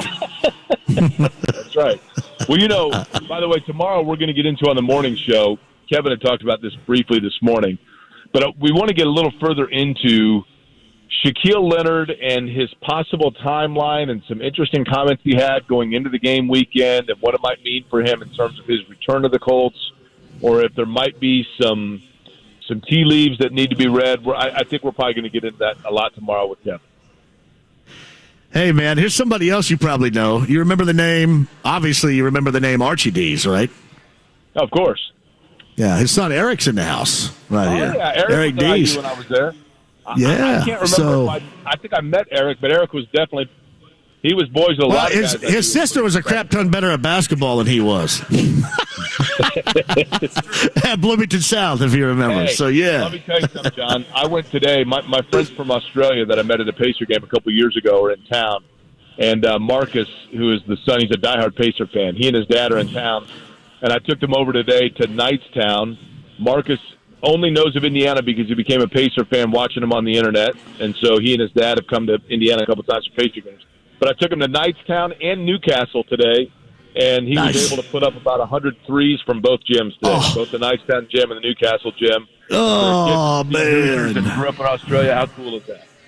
That's sweet right there, man. That is sweet. It's funny. Eric Dees is here. I was always incredibly jealous of Eric and Chris Brand back in the day. They were incredible athletes, Tennessee, right? good basketball players, got all the chicks. I got nothing. I got shut out. Didn't he? Yeah, I think so. Yes, he did back in the day. Yeah, that was a good group because I think that was. I think Eric was with that South team with Lawson. Of course, JR was obviously still the coach, but Lawson, and that was a good group back then. Yeah, and who's the kid from Derek Cross? Was that his name? He was Bloomington North though. That went to Miami. Oh, he's Bloomington North. Yeah, he was a badass dude too, man. Yeah, he was Miami of Ohio. I think that's where Derek played. Right. Yep. Yeah.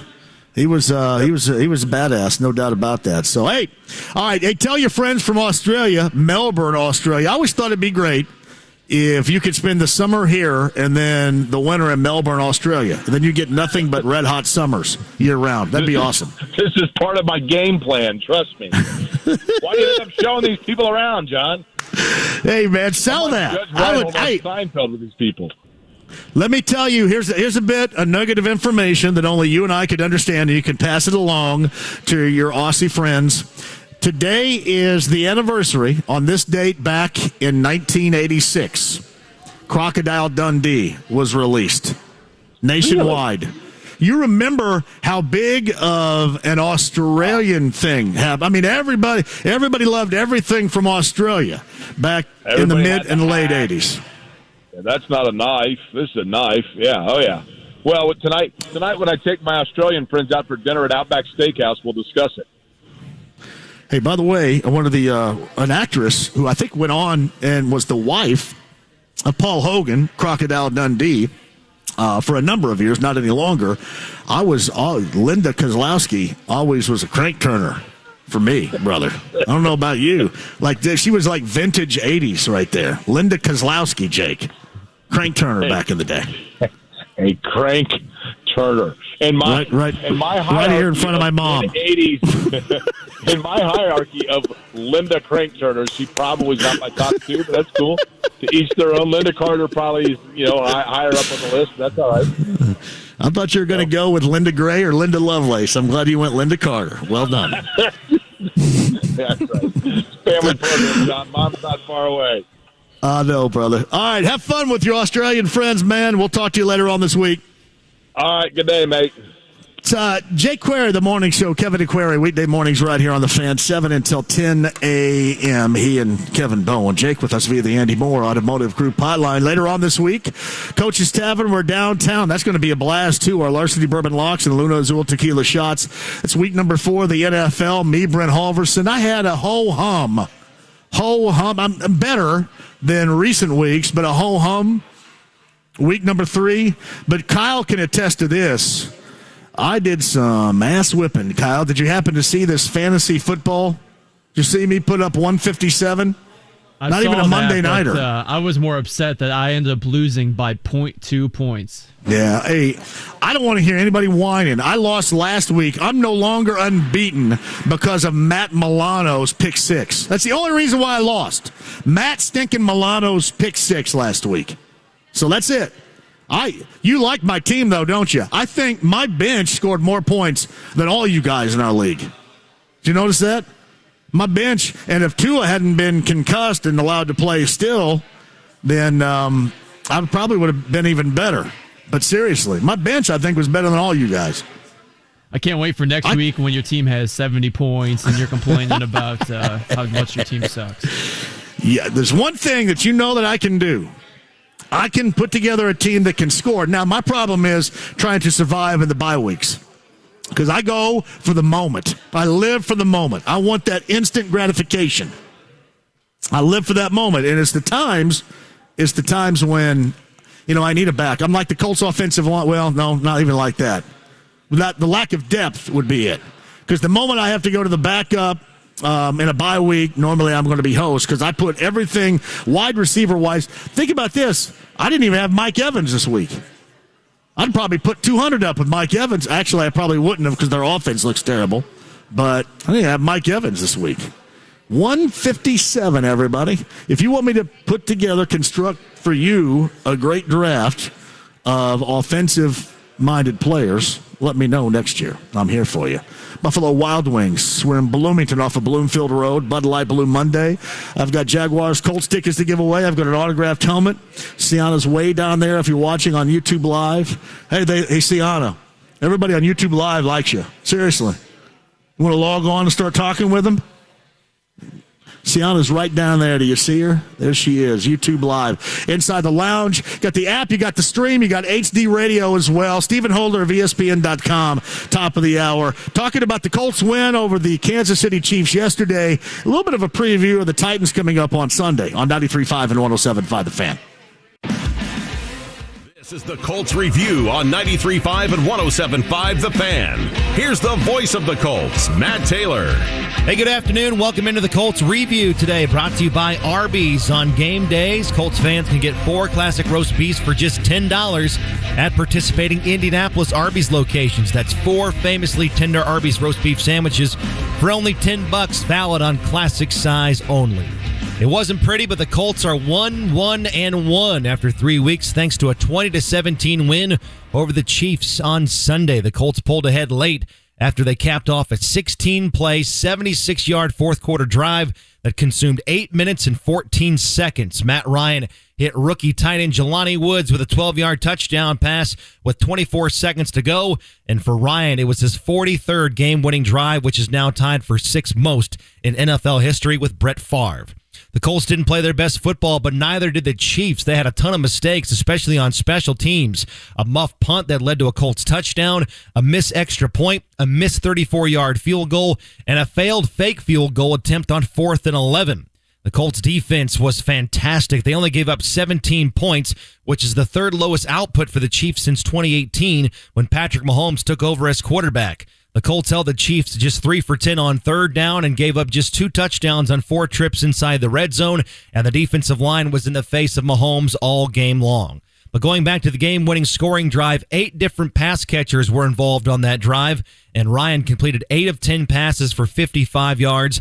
That included clutch catches by rookies Alec Pierce and Jelani Woods. And after the game, Ryan talked about how big those young players stepped up in crunch time. I think it's huge for young players to step up, when you need it at the end of games and to make the plays that, Alec made on converting a first down for us to get into that low red area, and then Jelani coming up. We took another shot to Alec too, where they had a pressure coming off the right side and almost got it.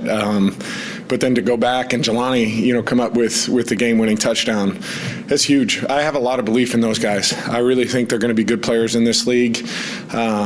They've shown it on the practice field. I maybe haven't seen it as much in the games to start this year, but I really think there's going to be a lot of improvement from them. But they stepped up. And the one thing,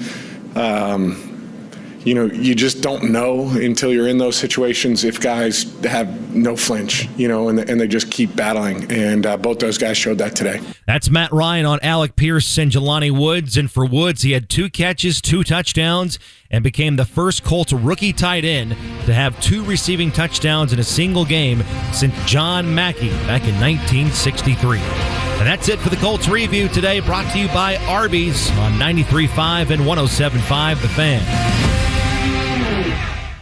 Hey, it's JMV for the absolute best in plumbing. That's Lance and his local team at LD Smith Plumbing. 317-284-9526. Let's talk about 83 of free involving any drain in your home. Means LD Smith is going to come out, make sure your drains are clog free for $83, or the visit is free. That's 83 of free at 317-284-9526. The best in plumbing, Lance and his local team online, ldsmithplumbing.com. JMV here for the absolute best in water. That's Connecticut Water, and my friends Joe and John will set you up with a Premier Series water softener. And here's a game changer for you in your home. The K5 in-home drinking water station. We're told all the time to hydrate, drink lots of water. This is the way to do it with my friends at Connecticut. 2 locations, northeast side, Castleton, south side US 31 and Southport Road. The Connecticut Water app, download that to your smartphone or device today, or ConnecticutIndy.com. Diamonds Direct's unbelievable zero-interest finance offer is coming to a close, but you have until this Sunday to take advantage of 5 years zero-interest financing on any purchase. Now more than ever, it's the smartest way to buy. You can get that engagement ring or fabulous piece of designer jewelry and spread your payments over 5 years without paying a dime in interest. This amazing offer is good through this weekend only. Diamonds Direct, your love, our passion. Get all the details, including special Sunday hours, at diamondsdirect.com on approved credit. Hey, JMV here. If you're having trouble staying awake for game nights, for example, right? Are you missing out on seeing your favorite football team in action? It's about time for you to get that rest that you deserve so you can stay awake and catch all of the plays. And my friends at Aurora Specialty Sleep Clinic set me up with a simple, comfortable, affordable, custom-fit mouthpiece, right? Because I had a snoring issue, and it was robbing me of bed rest. And I'm falling asleep everywhere. I don't have that issue whatsoever anymore. Thanks to Brian Evans and Dr. Steve Green at the Aurora Specialty Sleep Clinic. Here's what I want you to do. If you know, or if that somebody is you, struggling with snoring, and it's robbing you of your nightly sleep, do something about it now. That is stopyoursnorenow.com. Check in with Dr. Green, that's Steve Green or Brian Evans. Let them tell you all about it. Log on right now. Get the information you need to stop your snoring forever. StopYourSnoreNow.com. Bowling, bowling, bowling, keep them balls a-rolling. Bowling, bowling, bowling, Royal Pin. Make your plans now for a fun holiday party at any Royal Pin Entertainment Center. Treat your employees to a great time with bowling, appetizers from chips to heavy hors d'oeuvres, food packages from pizza to prime rib, and a wide range of party options from just bowling to laser tag, limitless VR, go-karts, arcade, and more. You can upgrade with adult beverages, craft beer, premium spirits, and frozen drinks. Want a custom party? Their sales team can make it happen. Reward your team for their hard work. Email events@royalpin.com or visit royalpin.com to book today. Set 'em up, knock 'em down, send them flying, spinning round. Hurry, space is filling up fast. That's royalpin.com. Royal Pin, bowling, bowling, Royal Pin, bowling. Hey, sports fans, this is Ultimate Vegas Insider John Anthony, and I'm on fire. To prove it, I'm releasing my Monday Night Report exclusively on the recorded message line. Monday nights 25-9 last 2 years. That's 74% winners. I'm red hot. Call 1-800-808-3481. Dallas, New York is a lock. The total to parlay, Thursday and Saturday's early release. John Anthony has you covered. We go 5-0 the season free. 1-800-808-3481. Information wins. John Anthony Sports, #1 against the spread. I'll prove it. Dallas, New York is a lock. Win the side. Win the total. Parlays and teasers cash in. A $200 player wins $3,000 this week. Recorded message 1-800-808-3481. Dallas, New York, plus Thursday and Saturday early release. 1-800-808-3481. That's 1-800-808-3481. Or go to johnanthonysports.com. Hey, it's John here for Diamonds Direct. It is for a limited time, but what a great deal right now. Let's say you get an anniversary gift you need to observe here in a big way, maybe a birthday gift, or if you're thinking about taking that relationship to the next level, check in with my friends at Diamonds Direct, because for a limited time, we're talking nothing down, 0 interest, 5 years on anything and everything. Let me say that again. 5 years, 0 interest, nothing down on anything and everything at Diamonds Direct. Engagement rings, everything for a limited time at Diamonds Direct. 5 years, 0 interest, and nothing down. Tell them I sent you. DiamondsDirect.com for store hours, location, on approved credit. That's Diamonds Direct, Keystone at the Crossing.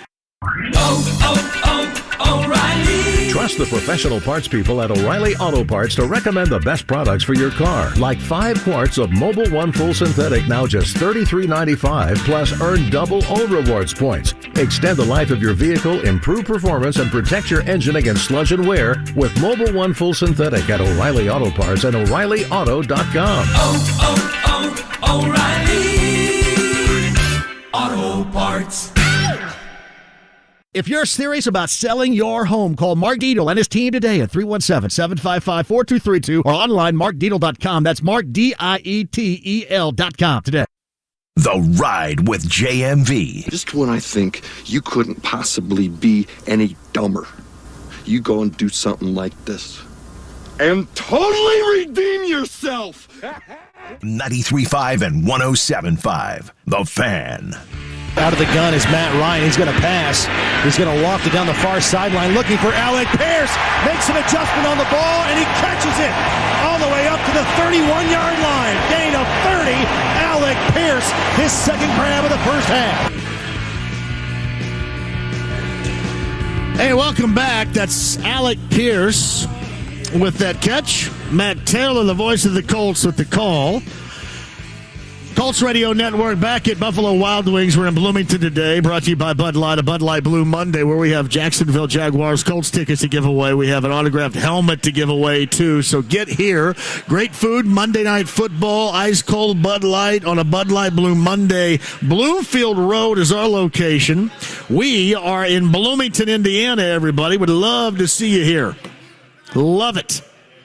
We are having a blast so far. Robbie writes this, JMV, huge win, but Reich still needs to go. Muff punt, missed field goal, a missed extra point.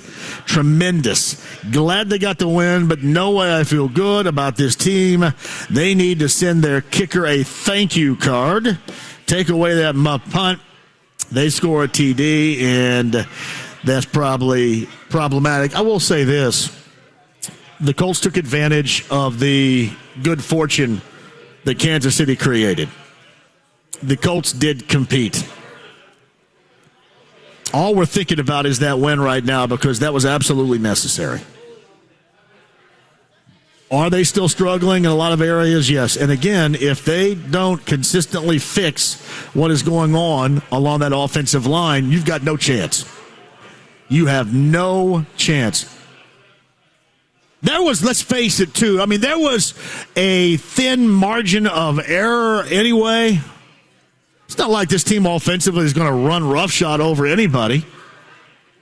But think about this for a moment. You thought that because of the way this team was constructed, the way this team was built, in the trench, both sides, defensive line, offensive line, that could be enough if they found a way. And until yesterday, the defense hadn't shown up. And it did, especially the defensive line.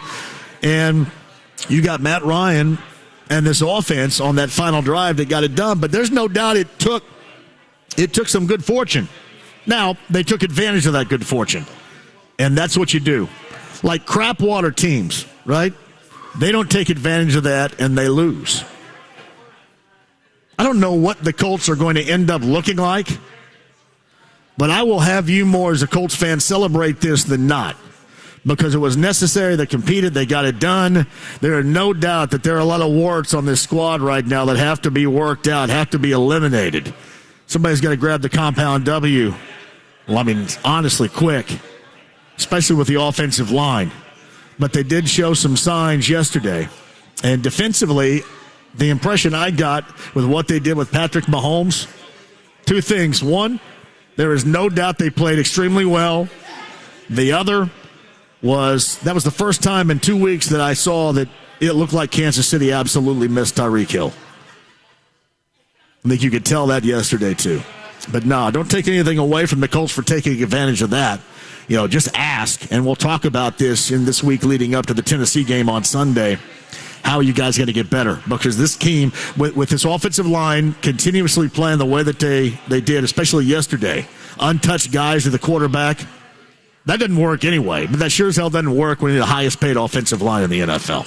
No doubt. Quick break and we'll come back. Stephen Holder of ESPN.com going to join us at the top of the hour. Buffalo Wild Wings in Bloomington. Bud Light Blue Monday. Calls at 239-1070. We're on 93.5 and 107.5 The Fan. Exmark makes the mowers that care for the lawns, that set the stage for the backyard life. As the commercial mowers more landscape pros trust, Exmark mowers get you on and off the lawn without compromising cut quality, comfort, or reliability. Exmark, official mowers of the backyard life. Check out end-of-season pricing on Exmark mowers and stand-on aerator rentals right now at Midstate Truck Equipment on Allisonville Road in Fishers. Midstate Truck Equipment, 800-540-4479. Hellsberg Diamonds presents The Guy Who Found the Perfect Ring. Jake needed an engagement ring, so he did his research, asked his fiance's best friends for advice. She wants emerald cut. Definitely. And he went to Hellsberg Diamonds. Jake knew that Hellsberg's been in business for over 100 years. That means quality. And with their price match guarantee, he'd get a great deal. And she'd get the ring she's always wanted. Way to go, Jake. So be like Jake. Find the ring of her dreams at a Hellsberg Diamonds near you or at Hellsberg.com. Hey, it's John here from Mark Dito. Mark Dito, Realty Today. All right, somebody asked me the other day just how good is he, and I said, listen, do you like guarantees? Absolutely. Mark can provide those, and I know this, the experience from everybody that I've heard from is absolutely 100% A+ with Mark Dietel and Mark Dietel Realty Today. 317-755-4232. That's markdietel.com, markdietel.com. Today I mentioned the guarantees. Mark, in fact, will guarantee multiple offers in 3 days for full market value, or he's going to list it for free.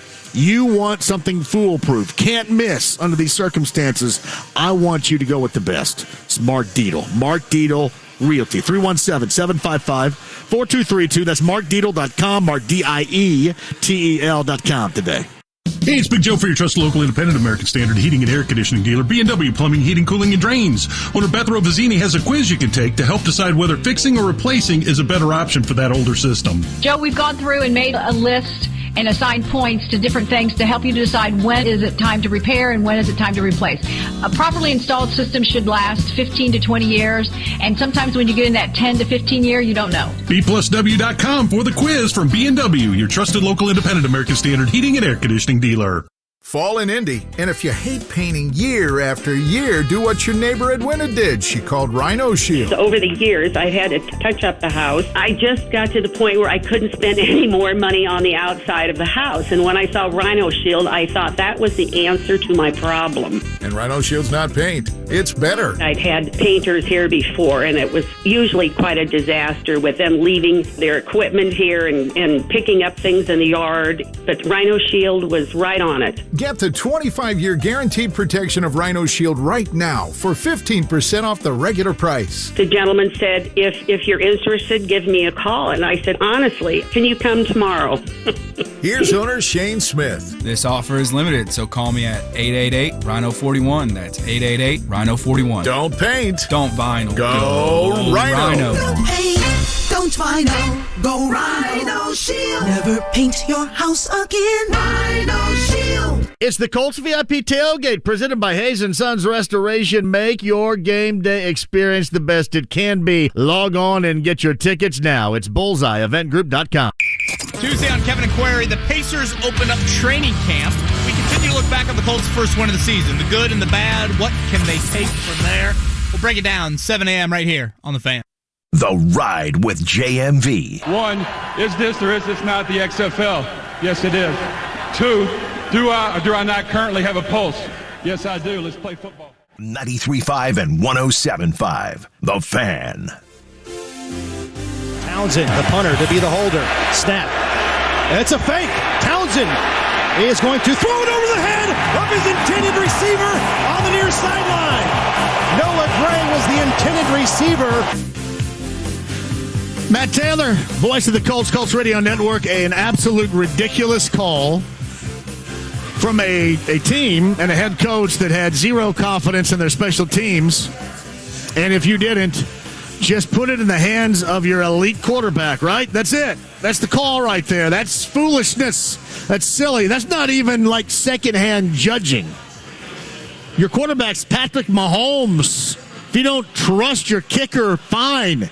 Give the ball to Mahomes. Colts defense, by the way, did a great job with Patrick Mahomes yesterday, keeping him hemmed in. And the one thing, if you watch Patrick Mahomes over the years, that is his greatest asset is moving, and it seems like that he wants to move and throw on the move because he knows guys, for the most part, will be open more than he does want to be a pocket-protected passer. And you have to give tremendous credit to the Colts for keeping the pressure on him, not giving up with the pressure on him, and then for those covering the receivers down the field for hanging with them as well. I know that there were some bend but don't break moments that took place in the second half, especially to start the third quarter, and I know that there was tremendous good fortune that led the Colts to that win, whether it's the special teams we just alluded to or Chris Jones and that flag that extended that game-winning drive. But you also, if you're the Colts, have to take advantage of it. Sure, there is no doubt that there is a lot to do to make this team look as good as what everybody thought it was going to. And it starts with that offensive line because you're going nowhere. If you don't fix that, if that's not better, zero place that you're going.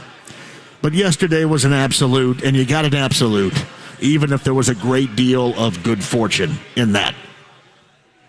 So that's the good thing. And then you move on to go after something that you absolutely have to have on Sunday.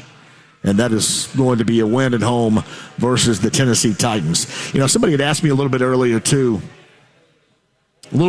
regarding the Jacksonville game. Hey, do you now think that, I guess effectively asking me if we should give the Colts a pass in Jacksonville the Sunday prior? And I say no. Listen, Jacksonville was expected to be better. Jacksonville, in no way, shape, or form, at home, on the road, wherever, is not expected to be 24 points better than the Colts, and 2, defensively, keep the Colts scoreless. Sorry. You can be better. That's great. You can look good against the Chargers yesterday. Fantastic. But that's still unacceptable levels of play from the Colts. And to me, I mean, you can look at Doug Peterson being in there. There is no doubt he's going to be a better coach than the clown show that was there a year ago. Yeah, no doubt they have a quarterback. They went out and get wide receivers. You got edge rushers. All that is great. But, again, you got to separate the two here. Jacksonville can be better, but you still have to expect at a much higher level play from this Colts team. You just have to. Quick break. We shall return. Stephen Holder of ESPN.com is set to join us coming up on the other side. Our location is at Buffalo Wild Wings. I am in Bloomington today. Glad to be here off of Bloomfield Road. We have ice-cold Bud Light at a great price. They have the fantastic food here as well. There is a lot happening, including your chance to win Jaguars Colts tickets for that October upcoming home date with the Jaguars. A little revenge factor, although the last revenge factor didn't really end too well. Got that. We got an autographed helmet and a lot more. 5 o'clock hour inside the lounge via YouTube Live. Glad to see everybody in and active in there. The stream, the app, HD radio, and 93.5 and 107.5 The Fan. Don't go away. It's Kevin and Query. 2 seconds left, and the Colts are going to win. Performance versus result. And flat out, the Colts just needed a result. This is what the Colts do and what they've done, right? You write them off, and then they go into San Francisco and they win. You write them off, they go into Buffalo and they win. Now what they have to do is build on that. In all seriousness, and I know this might sound like a joke, Chris Jones deserves a game ball. Totally. Chris Jones should go in the Colts Ring of Honor. Kevin and Query. Weekday mornings at 7. On 93.5 and 107.5 The Fan. Take the next step in your construction career by becoming a union carpenter. Some of the best pay in the industry. Amazing health and retirement benefits. Ongoing cutting-edge training. Creating my own career path so I can do what I love. High safety standards. Great employment opportunities. Why will you join the Carpenters Union? Join the 75,000 men and women in Indiana who build our communities. For more information, visit the Construction Industry Partnership at indianacip.com. Hey, it's JMV here for Caesar Sportsbook, the absolute best. Here's where we start. Your first bet at Caesar Sportsbook is on Caesars, up to $1,250. And all you got to do is download the app and use the promo code RADIOFULL, RADIOFULL. Then place your first bet. If you win, great. If not, you're going to get your stake back in site credit, courtesy of Caesar Sportsbook. Colts in Tennessee coming up this weekend. Look that up and down. A lot of different props on it as well. Roll with it, but roll with the best at Caesar Sportsbook. And here's where they're different. They offer Caesar's rewards that nobody else can. Here's what they can do. We're talking tickets, experiences, free stays, and more with Caesar Sportsbook. So download the app today. Use the promo code RADIOFULL. Open to new users in Indiana, 21 years or older. If qualifying bet loses, bet amount returned as credit. Must use within 14 days. Caesars.com/promos for full terms. If you or someone you know has a gambling problem and you want help, call 1-800-9-WITH-IT. Hey, sports fans, this is Ultimate Vegas Insider John Anthony, and I'm on fire. To prove it, I'm releasing my Monday Night Report exclusively on the recorded message line. Monday nights, 25-9 last 2 years. That's 74% winners. I'm red hot.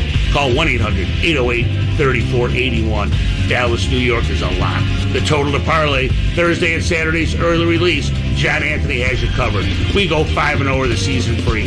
1-800-808-3481. Information wins. John Anthony Sports, #1 against the spread. I'll prove it.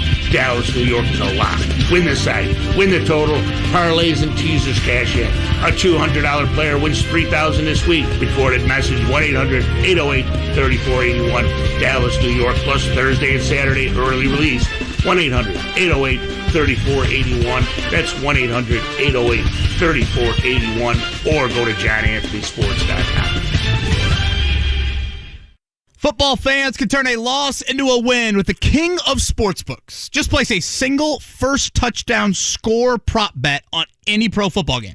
If your bet loses, you'll receive up to $25 back in free bets. This offer is available all season long. Wager confidently and take your game to the next level with BetMGM. Just log into your account or download the BetMGM app and sign up today. Then, wager on any player to score the first touchdown in any pro football game, and if your bet misses, you'll get up to $25 back in free bets. Turn game time into showtime with the king of sportsbooks. Visit BetMGM.com for terms and conditions. 21 years of age or older to wager. Indiana only. New and existing customer offer. All promotions are subject to qualification and eligibility requirements. Rewards issued as non-withdrawable free bets or site credit. Free bets expire 7 days from issuance. If you or someone you know has a gambling problem and wants help, call 1-800-9-WITH-IT. 93.5 and 107.5, The Fan. WIBC HD2, W298BB, WIBC HD3, W228CX, Indianapolis. Brownsburg travels to Zionsville on Friday Night Football, presented by CarX. The action begins at 7 on 93.5 and 107.5 The Fan. The Ride with JMV. Just an average guy with exceptional hair. 93.5 and 107.5, The Fan. It is 2nd and 10 to the 12-yard line. Colts down by 4. Ryan backs the pass. Looking, fires upfield into the end zone, and it's caught. Jelani Woods, touchdown, INDY. 2 touchdowns today for the rookie. Matt Taylor, the call. Shout out. The 2 for Sunday are from tight end Jelani Woods, the rookie out of Virginia. The Colts win. First win of the season against Kansas City yesterday. 2017 is your final. In come from behind fashion. A lot to dive into we have so far. Again, Bloomington, Indiana, Buffalo Wild Wings, Bud Light Blue Monday. I've got stuff to give away, including Jaguars, Colts tickets. If you're in and around Bloomington and you know Michael Barron, he's here, so that's even better than me. That's a reason why you need to show up. But I'd love to see you out here. We'll hang for a while even after 6 o'clock too, but around 6 we'll give away those tickets, and Sienna has an autographed Colts helmet over there to give away, all courtesy of Bud Light on a Blue Monday. Coach's Tavern coming up Thursday, and Kilroy's downtown in Indy coming up on Friday. I'll tell you when, why, how, and what we have to offer coming up in just a bit. Meantime, on the Andy Moore Automotive Group hotline from ESPN.com, Stephen Holder joins us. All right, I want to double back, if you will. Had you ever seen a situation, a flag thrown on the abusive language? I'm sure you've seen that before in the NFL, but in a situation as escalated as that at the end of a game, because I don't think I have, and that was a huge reason why the Colts ended up winning that game. Do you think that flag in that situation should have been thrown?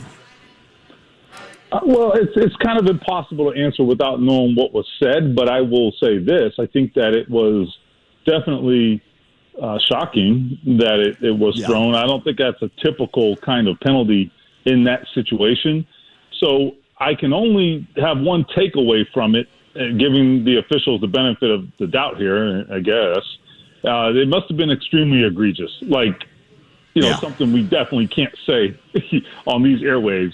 It had to be, because I understand it was a point of emphasis in recent years, and it has been a point of emphasis that's sportsmanship emphasis that they have made. But there were some sort of key words that they were looking for, and they were. I'm not speculating on what he said because I have no idea, but they were of a nature of things that were like slurs and things of that nature. Because, I mean, the language you hear on a football field between the lines on every play, it probably ain't going to be enough to do it, right, in that situation. So I'm going to assume a little bit of the worst here about what was said. Stephen Holder of the ESPN.com is on the Andy Moore Automotive Group hotline. People bring up good fortune, and the Colts had a great deal of that. From the open roof to the punt returners, including Nyheim Hines, but especially Sky Moore, having trouble seeing the football after it's been kicked to catch it. Got that. You had that penalty flag thrown. Patrick Mahomes was thrown off his mark a great deal yesterday, I felt, but give credit to the Colts defense on that. When you look at that good fortune, however, especially defensively, how much of that was what you saw from the Colts D, and how much of that was some inaccuracy, some ineffectiveness, and maybe for the first time, Stephen, this season, missing Tyreek Hill on that Chiefs offense? I think certainly the Chiefs are going through a transition. There's no doubt about that. But I think it's true for every team this time of year. The Colts themselves, right, are still in transition. We're seeing it from week to week with Matt Ryan being a new quarterback, with this offensive line having new pieces and just woefully underperforming, right? So all of that, I think a lot of the team's issues, in fact, a lot of issues you're seeing with every team right now, a lot of them can trace back to things that are in transition and acclimating to new situations. I think there was I posted this on Twitter this morning. I think it bears repeating here because it really drives home what we're talking about right now in the NFL, just the level of parity and the level of competition. There have been 18 games, and if people missed this, it's on my Twitter, scroll back to this morning. There have been 18 games already in 3 weeks decided by 3 points or fewer. That is the most in NFL history through 3 weeks. That's incredible. The other thing I would say is that there's only one 0-3 team right now. That's the Raiders. Josh McDaniels. I'll leave it at that. Anyway, that's the fewest 0-3 teams since 1959. That's just insane. So what I'm saying is this is the league right now. Just hold on to your butts and survive. And to do that, sometimes you do need some luck. Sometimes you do need some good fortune. And then you can create your own luck, which I think the Colts kind of did to a great extent with their defensive play. We were both in the press box yesterday, and I had not been in the press box, obviously, in those first 2 road games, so I got to see. And while he orchestrated the game-winning drive, and that was much smoother than basically, any of the prior 2 games and a half for Matt Ryan, you can certainly see him missing receivers, overthrowing receivers, not throwing it. I kind of call it, disheveled level of play because of the offensive line.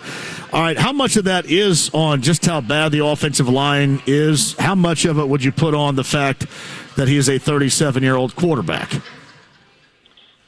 So those 2 things are kind of inextricable, okay? And what I mean by that is there's a link between them. So he is 37 years old. He doesn't move very well, and I can tell you that as a 45-year-old who can barely make it to the gym every morning. So that's a fact, right? And that is why he needs very stable offensive line play. I'm not saying he needs it to be like 2018 or 19 elite the way it was here, right? But he needs it to be at least stable, because right now there's no doubt about it. Like, Matt Ryan does not trust his offensive line, and nor should he. Why would he?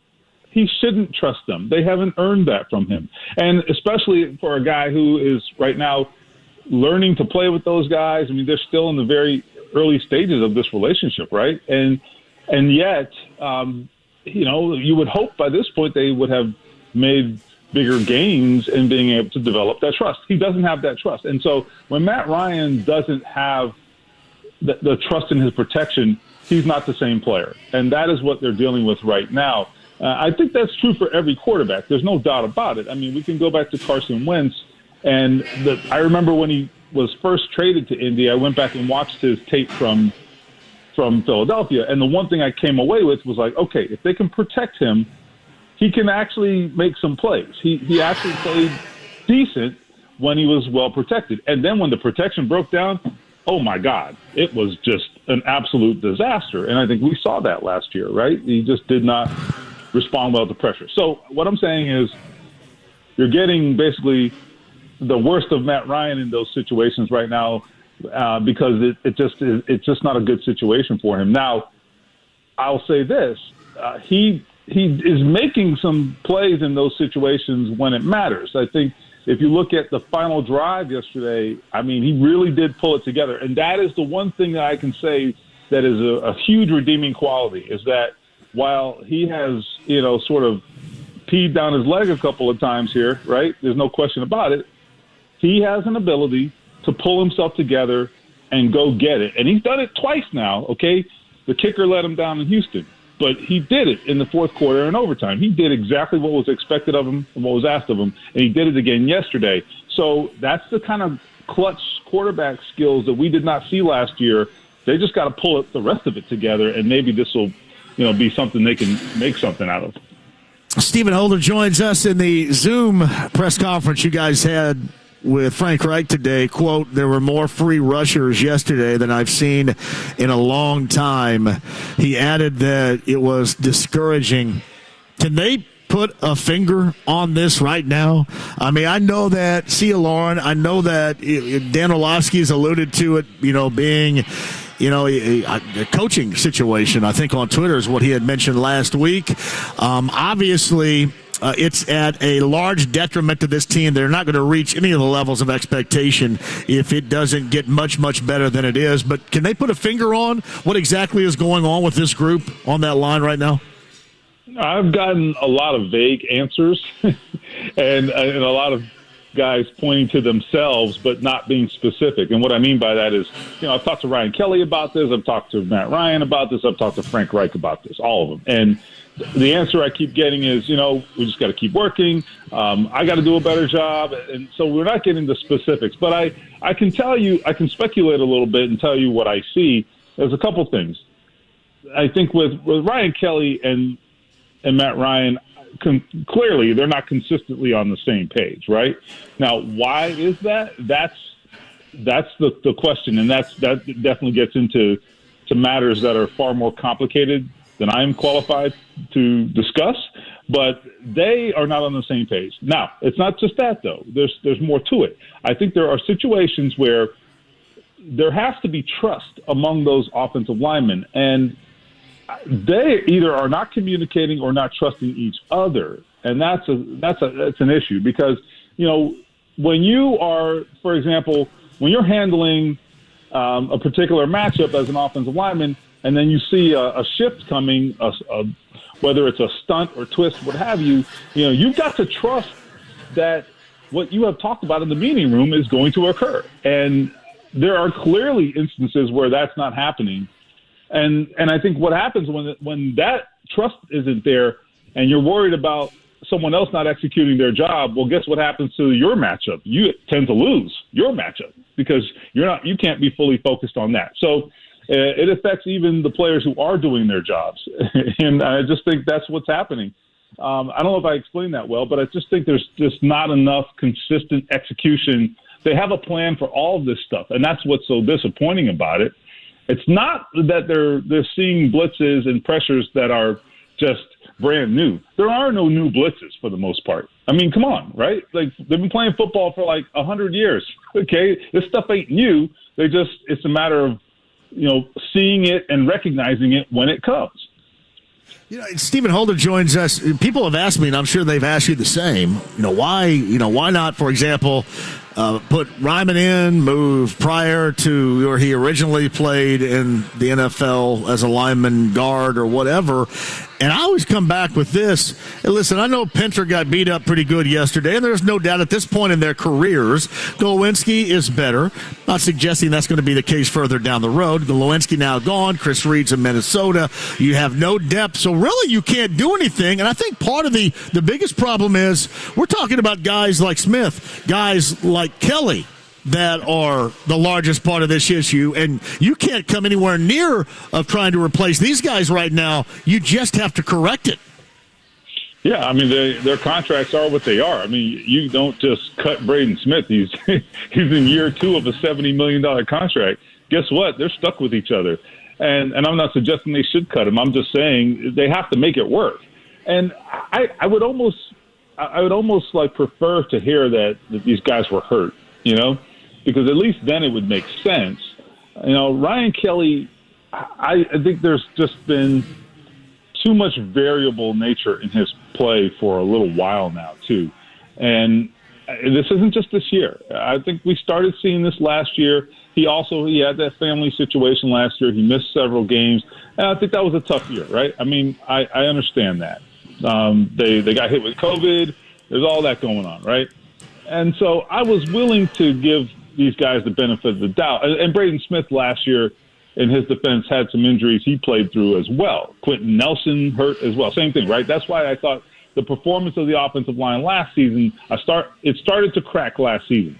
But I gave them the benefit of the doubt because I knew there were circumstances, right? But those circumstances do not exist right now, to my knowledge. I don't know that any of these guys are hurt. And we're seeing very, very underwhelming performance. In fact, it's declining further. So, I don't know. I agree with you. They do have to kind of make it work. They don't have a ton of options. You mentioned the Ryman option at left tackle. It is an option. I'm actually open to it. But he has this ankle injury that he's dealing with, so he was out this week, so it wasn't even on the table this week. So, we'll see. They kind of are where they are right now, unless they stick like Will Fries in there at right guard or something. But last thing I'll say before moving on, Danny Pinter. I liked Danny Pinter a lot in previous years, but the majority of the time we have watched him has been at center. And I'm realizing now we just really didn't have enough to go on in terms of evaluating him at guard. And guard is a very different position for a lot of technical reasons. And I just don't think he's the same player. Stephen Holder joins us. Do you think effectively the Chris Jones flag, the final drive, the game winner, the win yesterday, the way that the offensive line played, combination, did that save Chris Strausser's job this week? Good question. I don't know. I think it definitely takes the pressure off, right? And I think that's all we can really say. I don't know that they would have made the move or not. I don't know. I really, really don't know. But it definitely took some of the pressure off, and it bought them some time, right? And so that's my latest story that'll post tomorrow morning. That's what it's going to say, is that this team basically is buying itself time. If they can win ugly and overcome, their own ineptitude sometimes and working through their issues, because there are issues, right? If they can do that and still win the winnable games, they're going to come out of this with an opportunity to make a run at the end of the season. But they can't just. You can limp your way along, but you've got to be able to compete while you're doing that. So anyway, back to your Chris Strausser question. Look, I mean, they bought themselves some time. Let's see if they can get this fixed. I don't need them to be, the Dallas Cowboys line of the 1990s, okay? We just need them to be – what they need is just a viable offensive line right now. Jonathan Taylor can do a lot with a little, but he can't do it when he's getting hit in the backfield. He had one of the worst marks of his career yesterday in terms of time before contact, right? In terms of how far he was able to run before encountering contact. He had, I believe, the third worst mark of his career yesterday, and that's not on him. That's on the offensive line. It's funny about what you just said. You said you're not expecting them to be the 90s Cowboys offensive line. Unfortunately, that's how they're paid, and that's exactly what Chris Ballard, I think, expects. You know what I mean? That's exactly what Ballard expects. They should be that, right? They should be.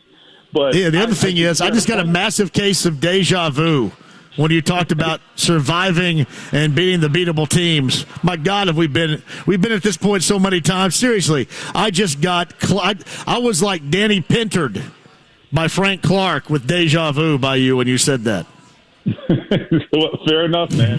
Look, should they be? The Dallas Cowboys line of the 90s, mm-hmm. They got to have themselves a Larry Allen, right? So maybe they should do that, right? But I think we have reached a point where I'm willing to lower the bar at this point. And I'm sure Matt Ryan's willing to lower the bar. All right, look, he doesn't need perfection, but he needs more than they're giving him. And that's the bottom line. I'm just telling you, I think there's a scenario where this could be a very good team still. There's still a scenario where this could be a very good team. I know what everybody's going to say. And, you got maybe I'm half glass full right now. But I'm just telling you, they're not that far away from being a very viable team, but the things they're not doing are so critical and so they go right to the actual result and the functionality of the offense that they're hard to overcome. I mean, you got to block people. I mean, there's just nothing more simpler than that. That is football. That is like basic peewee football. You got to block. I can't put it any simpler. ESPN.com, Stephen Holder covers the Colts. He's with us via the Andy Moore Automotive Group hotline. Buffalo Wild Wings, Bud Light Blue Monday in Bloomington today. Stuff to give away. Coming up here at 6 o'clock, you think about the defense yesterday. I thought they did a fantastic job against Patrick Mahomes. Obviously, he didn't have a Patrick Mahomes-esque day. We'll give credit to the defense. Travis Kelce, dropped a potential touchdown pass, so he had his struggles a little bit too, at least from what we know him to be and where he plays at that particular level. I know a lot of people pointed the finger at Stephon Gilmore and that final deflection and then the pick by McLeod to end the game, but I think I was most impressed out of him. That shoestring tackle he made on Kelce, forget which quarter this was in. It was a third down play where Kelce was right there, a little yak to get that first down to extend the drive, and Gilmore got him. That probably was one of the more impressive defensive plays I have seen all year by anybody through 3 weeks on the Colts. I am so glad you brought this up because it's something that got lost in the shuffle yesterday, and I personally forgot to circle back to this. It's really important. I think if you watch Stephon Gilmore, and I have watched him throughout camp and watched him very closely these first few weeks, the thing that I think is most impressive about him, well, one of the things, because obviously he's sticky in coverage, and that's the most impressive thing, but the thing he doesn't get enough credit for, I think, is just what an efficient tackler he is. Okay? Even if a guy catches the ball, he gets him on the ground, and he's going to limit the gain after the catch, which I think is so critical because, look, I mean, it's a tough league, right? The receivers have all the advantage. They're going to catch some balls. But this guy just has an ability to limit what they can get even when they do catch the ball, and it's because he's usually in position to make the tackle. Even if he gives up the catch, he's not getting his doors blown off out there, and he's going to be able to be in position to make a play. So I agree with you. Such a critical play because one of the things Kelce can do, especially it takes it on a special importance without Tyreek Hill, is Kelce he gets in the open field and now he takes a 15-yard play and makes it a 30-yard play. Well, that's how they beat you, right? And they limited those yesterday, and they made them have to earn every stinking yard. Listen, I agree with you on that. And the defense, to me, I mean, they hemmed in Mahomes for most of that game, and then in the secondary, they hung with guys because you can't give up or try to hand them off. You got to hang with them for an extended period of time. That's difficult. Gilmore, I think, had 5 solo tackles yesterday. I thought he played really well. And on that note, I thought one of the things that guys in the locker room, and Gilmore personally told me this, he said, we had a good game plan, and I said, well, tell me about it. And he said, well, we ran tight coverage. We used tight coverage. And I was like, well, imagine that, and it was something we did not see enough of in Jacksonville. What if they had made those completions tougher for Trevor Lawrence? Maybe they'd have lost only 14-0, but whatever. Anyway, the point is, you got to make guys earn it. You got to make them earn it. And Gus Bradley, one of the things he's been criticized for over the years is not being flexible enough. So maybe this is a good sign, showing that he can be flexible and adapt and adjust when needed. And that is what it's going to take. Because, look, you're not always going to have the advantage, and you're going to have some tough challenges. You've got to adapt when you need to. Well, here's what I thought. I thought up front, they played, obviously, their best game. I thought Buckner was part of that. And I don't know, can you equate their play up front and give some credit to Buckner, probably for the first time this year, by exactly the type of work that they did at linebacker? In particular, I thought Zaire Franklin, outside of the 2 penalties, had a really nice day. And that seems like that when you have an escalation, if you will, in tackle numbers at that position, then what they're doing up front, even against this Kansas City team, must be going pretty well. Yeah, well, one of the things that happened somewhat in week 1, but definitely in week 2, and everybody saw it, Doug Peterson had a great game plan, and his game plan was, okay, Trevor Lawrence, one read, you get rid of that damn ball.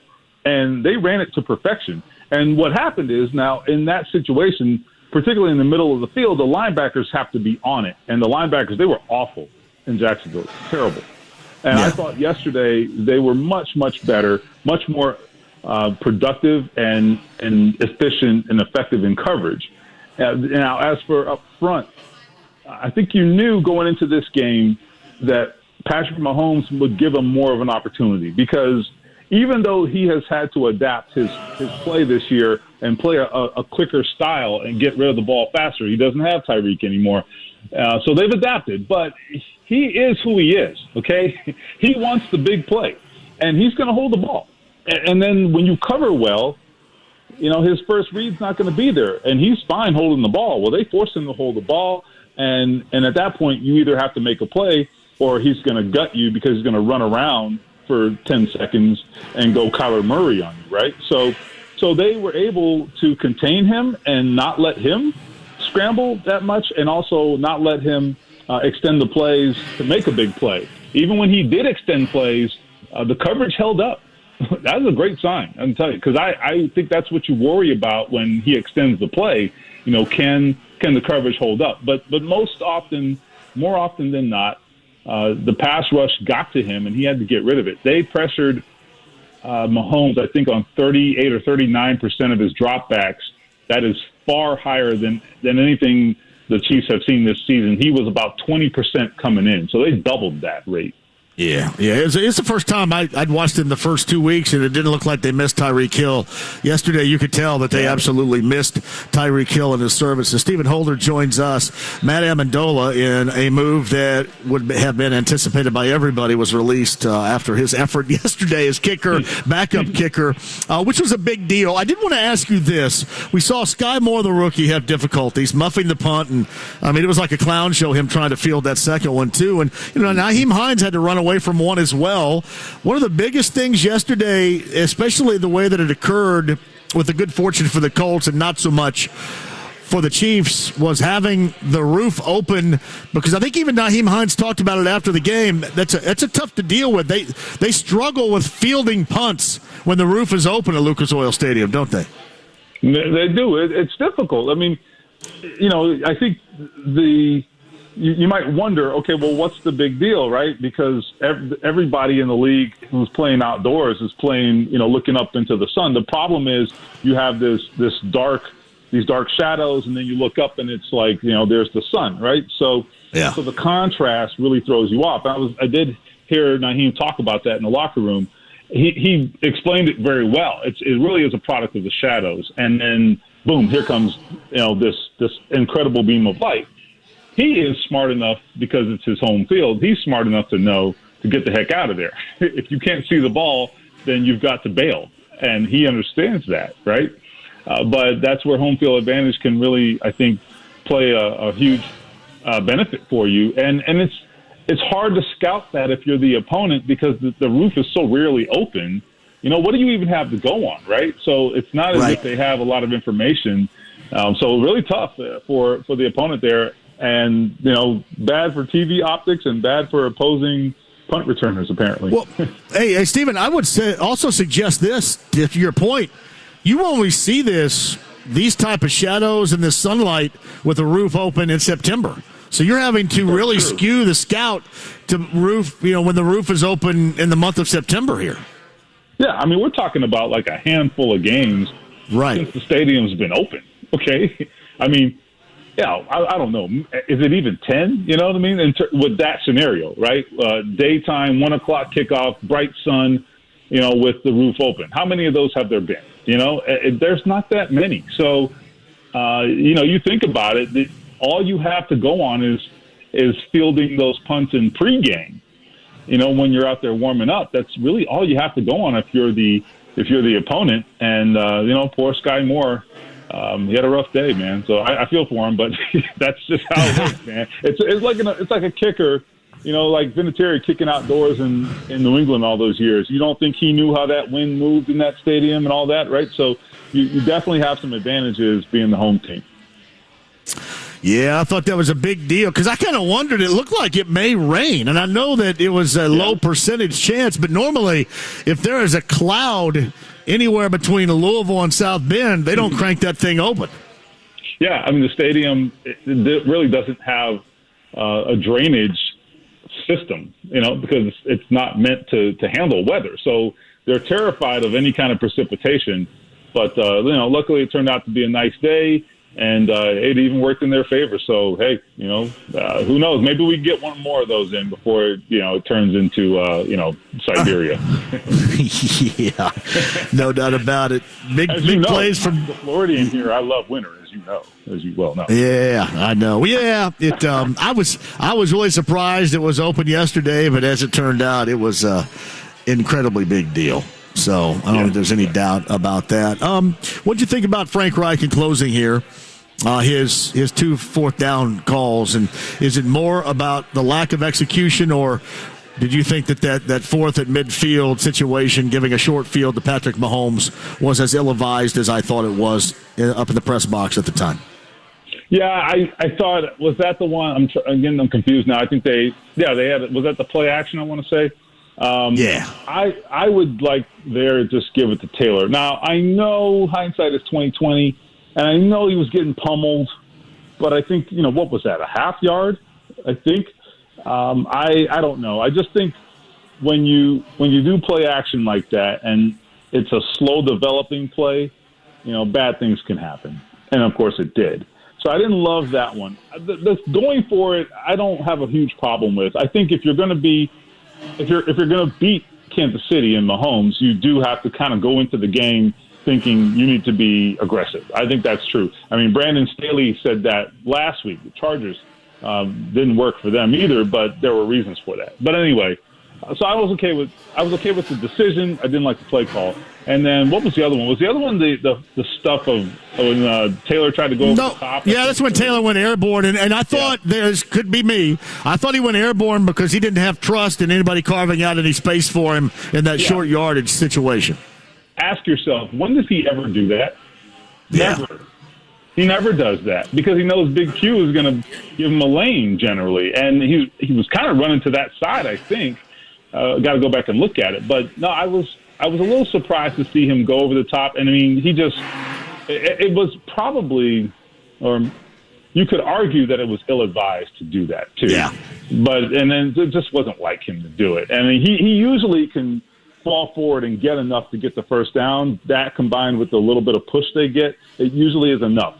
So I agree. Maybe he wasn't fully trusting his line to get that push. And, who knows? I mean, in his defense, they didn't really get much push. They did not. Stephen Holder of ESPN.com on the Andy Moore Automotive Group hotline. And we're going to turn around and see you on Sunday, an even larger game because it's within the AFC South and it's a home date with Tennessee coming up on Sunday. And we'll have a lot, I'm sure, to talk about that when it's said and done. I appreciate you, my friend. Thanks for stopping in, and we'll see you up at the press box again on Sunday. All right, my friend. Hey, fun fact, Tennessee last in the NFL in rushing defense. Take it to the bank. Well, hey, a rebirth of the offensive line skill set is what you're saying here. Yeah, sure. Go ahead. Put those words in my mouth. Thank you, buddy. Appreciate it. See you, brother. All right. Stephen Holder of ESPN.com on the Andy Moore Automotive Group hotline. Buffalo Wild Wings, Bloomington. Bud Light, Blue Monday. I got to thank Buffalo Wild Wings for getting us, obviously, along with Bud Light. Great partners that we have right here. We're doing all these Buffalo Wild Wings locations throughout the course of the football season. It finds us in Bloomington today. Jaguars, Colts tickets to give away. We've got autographed helmet to give away. That's coming up here toward the top of the 6 o'clock hour, so be ready for that. But we are out and about a ton. I believe we're at the Buffalo Wild Wings in Plainfield next week. So I believe Plainfield coming up next week. We're going to be in Plainfield, Lebanon, Anderson, Franklin, Shelbyville, Avon. We're going to be all over the place. I know Ari's looking right now. Oh, look at Ari. Found where are we next week? Main Street, Plainfield next week. 2 weeks from today, Avon. 3 weeks from today, Carmel. Thank you, Ari, for that right there. But, yes, you could come out with our good friends from Buffalo Wild Wings and Bud Light, win some tickets to a game, an upcoming Colts game, and more. Quick break. We'll come back. We'll finish with some calls. 239-1070. Your thoughts on yesterday? Can they play off of that, beat Tennessee, the likes and the dislikes and more on the Colts' first win of the 2022 season? We're here in Bloomington, Buffalo Wild Wings, 93.5 and 107.5 The Fan. Football is back, and so is your chance to win with BetRivers Sportsbook app. Featuring our new multi-game same-game parlay. Combine the action of multiple same-game parlays in one bet for more action and bigger payouts. Bet the spread, bet the over, bet player props, and more. Throw in daily odds boost plus award-winning customer service, and it's a touchdown.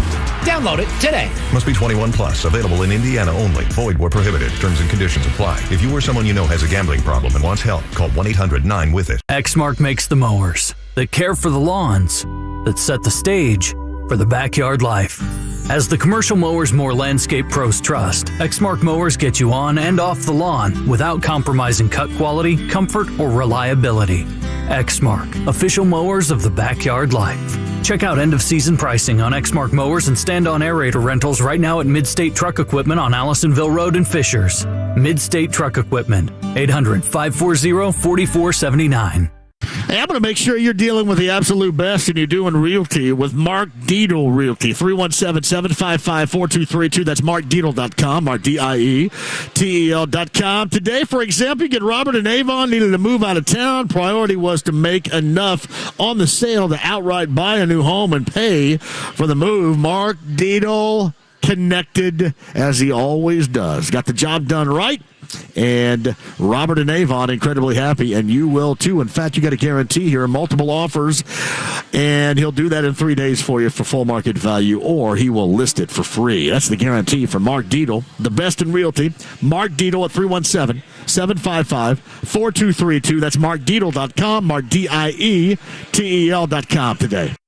Diamonds Direct's unbelievable zero-interest finance offer is coming to a close, but you have until this Sunday to take advantage of 5 years zero-interest financing on any purchase. Now more than ever, it's the smartest way to buy. You can get that engagement ring or fabulous piece of designer jewelry and spread your payments over 5 years without paying a dime in interest. This amazing offer is good through this weekend only. Diamonds Direct, your love, our passion. Get all the details, including special Sunday hours, at diamondsdirect.com on approved credit. Hey, it's JMV. Did you know the lack of sleep from snoring can lead to other health issues for both the snorer and the partner? My friends at Aurora Specialty Sleep Clinic can help. They do it with a simple oral device, custom fitted for effectiveness and comfort. It can be a same-day solution in some cases. A 1-hour appointment can change your life. I know, it's changed mine. I get more restful sleep and feel more rejuvenated every day. Set an appointment today. StopYourSnoreNow.com or 317-482-7900. It's the BullseyeEventGroup.com Colts VIP tailgate presented by Hayes & Sons Restoration. All you can eat, all you can drink, 3 hours before kickoff inside the Bullseye Event Center right across the street from Lucas Oil Stadium. Get your passes today. BullseyeEventGroup.com for the Colts VIP tailgate presented by Hayes & Sons Restoration. All you can eat and the food presented by Food Network chef Aaron May. Bullseye Event Group offers indoor and outdoor climate control lounge seating for a VIP tailgate experience. All ages welcome. Go to BullseyeEventGroup.com and get your tickets now. Hey, sports fans, this is Ultimate Vegas Insider John Anthony, and I'm on fire. To prove it, I'm releasing my Monday night report exclusively on the recorded message line. Monday nights, 25-9 last 2 years. That's 74% winners. I'm red hot. Call 1-800-808-3481. Dallas, New York is a lock. The total to parlay, Thursday and Saturday's early release. John Anthony has you covered. We go 5-0 the season free. 1-800-808-3481. Information wins. John Anthony Sports, #1 against the spread. I'll prove it. Dallas, New York is a lock. Win the side. Win the total. Parlays and teasers cash in. A $200 player wins $3,000 this week. Recorded message 1-800-808-3481. Dallas, New York, plus Thursday and Saturday early release. 1-800-808-3481. That's 1-800-808-3481. Or go to johnanthonysports.com. Into the end zone, and it's caught. Touchdown! Suddenly, things are looking up. And the Colts are going to win! That was a good way of getting the bitter taste of defeat out of our mouths. Now things really start to matter as divisional rival Tennessee makes their way up 65 to Lucas Oil Stadium in a clash of two teams who picked up their first wins. Coverage starts Sunday morning at 9 a.m. with JMV. Kickoff at 1 with Matt Taylor. on your home for Colts football, 93.5 and 107.5. The Fan. It'll be first and goal. The Ride with JMV. Collect them, trade them, or just enjoy them. 93.5 and 107.5. The Fan. Waiting on the snap, takes it, looking left. He's going to fire upfield, broken up, tipped, and intercepted by the Colts. Intercepted by the Colts. It's Rodney McLeod. Colts have it. Interception.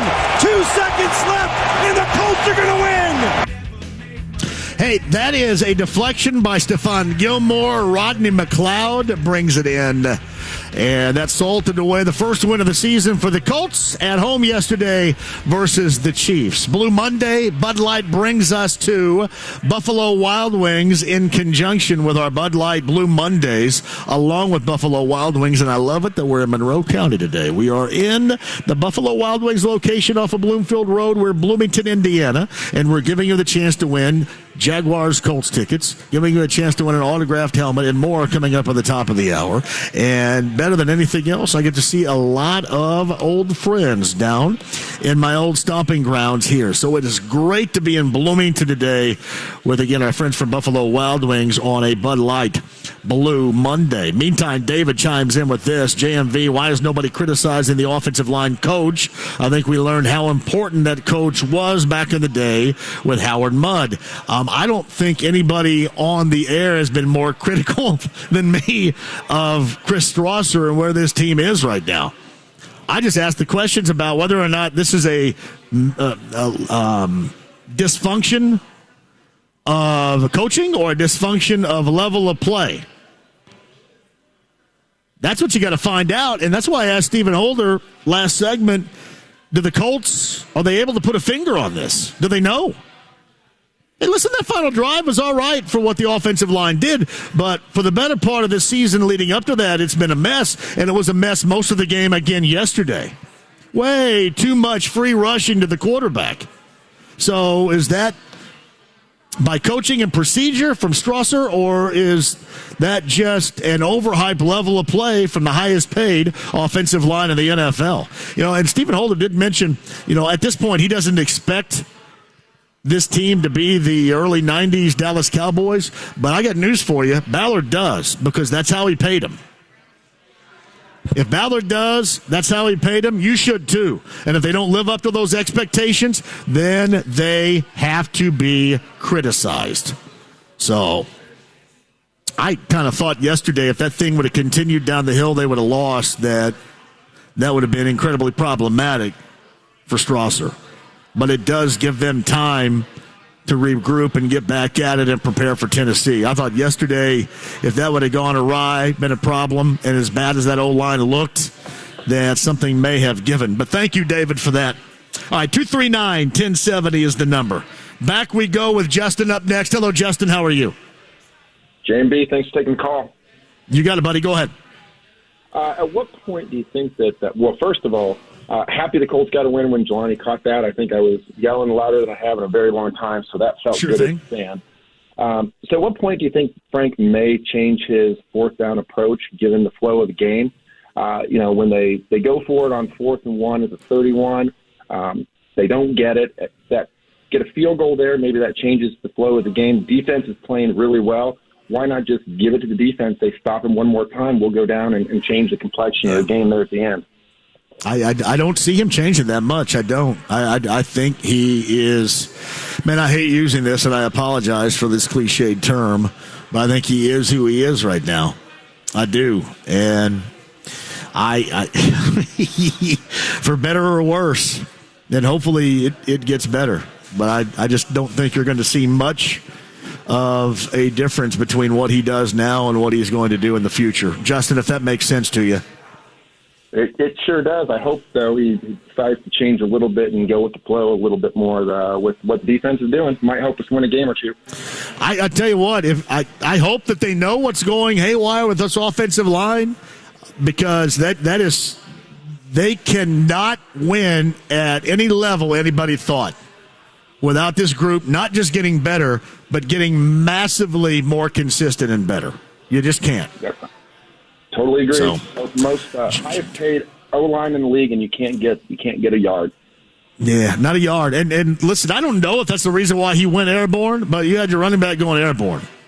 Running back going airborne on a half a yard. I mean, don't you go behind your $20 million per year left guard? And, to me, that spoke with a lack of confidence about what's going to be carved out yardage-wise there. Right on. 2 yards in the backfield he had to jump, too. You got it. Hey, I appreciate your call, Justin. Thank you very much. Hey, for our fans on YouTube Live right now, Fundamental Bear's in the house. Come over and waver. There is Fundamental Bear.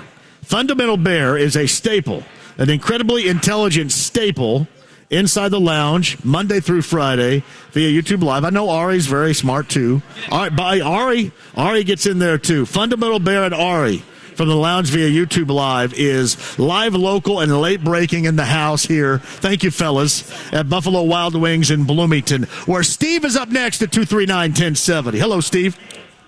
John, thanks for taking my call. You got it. Go ahead. Hey, I wanted to hit on a couple points real quick, and it's all going to kind of tie together.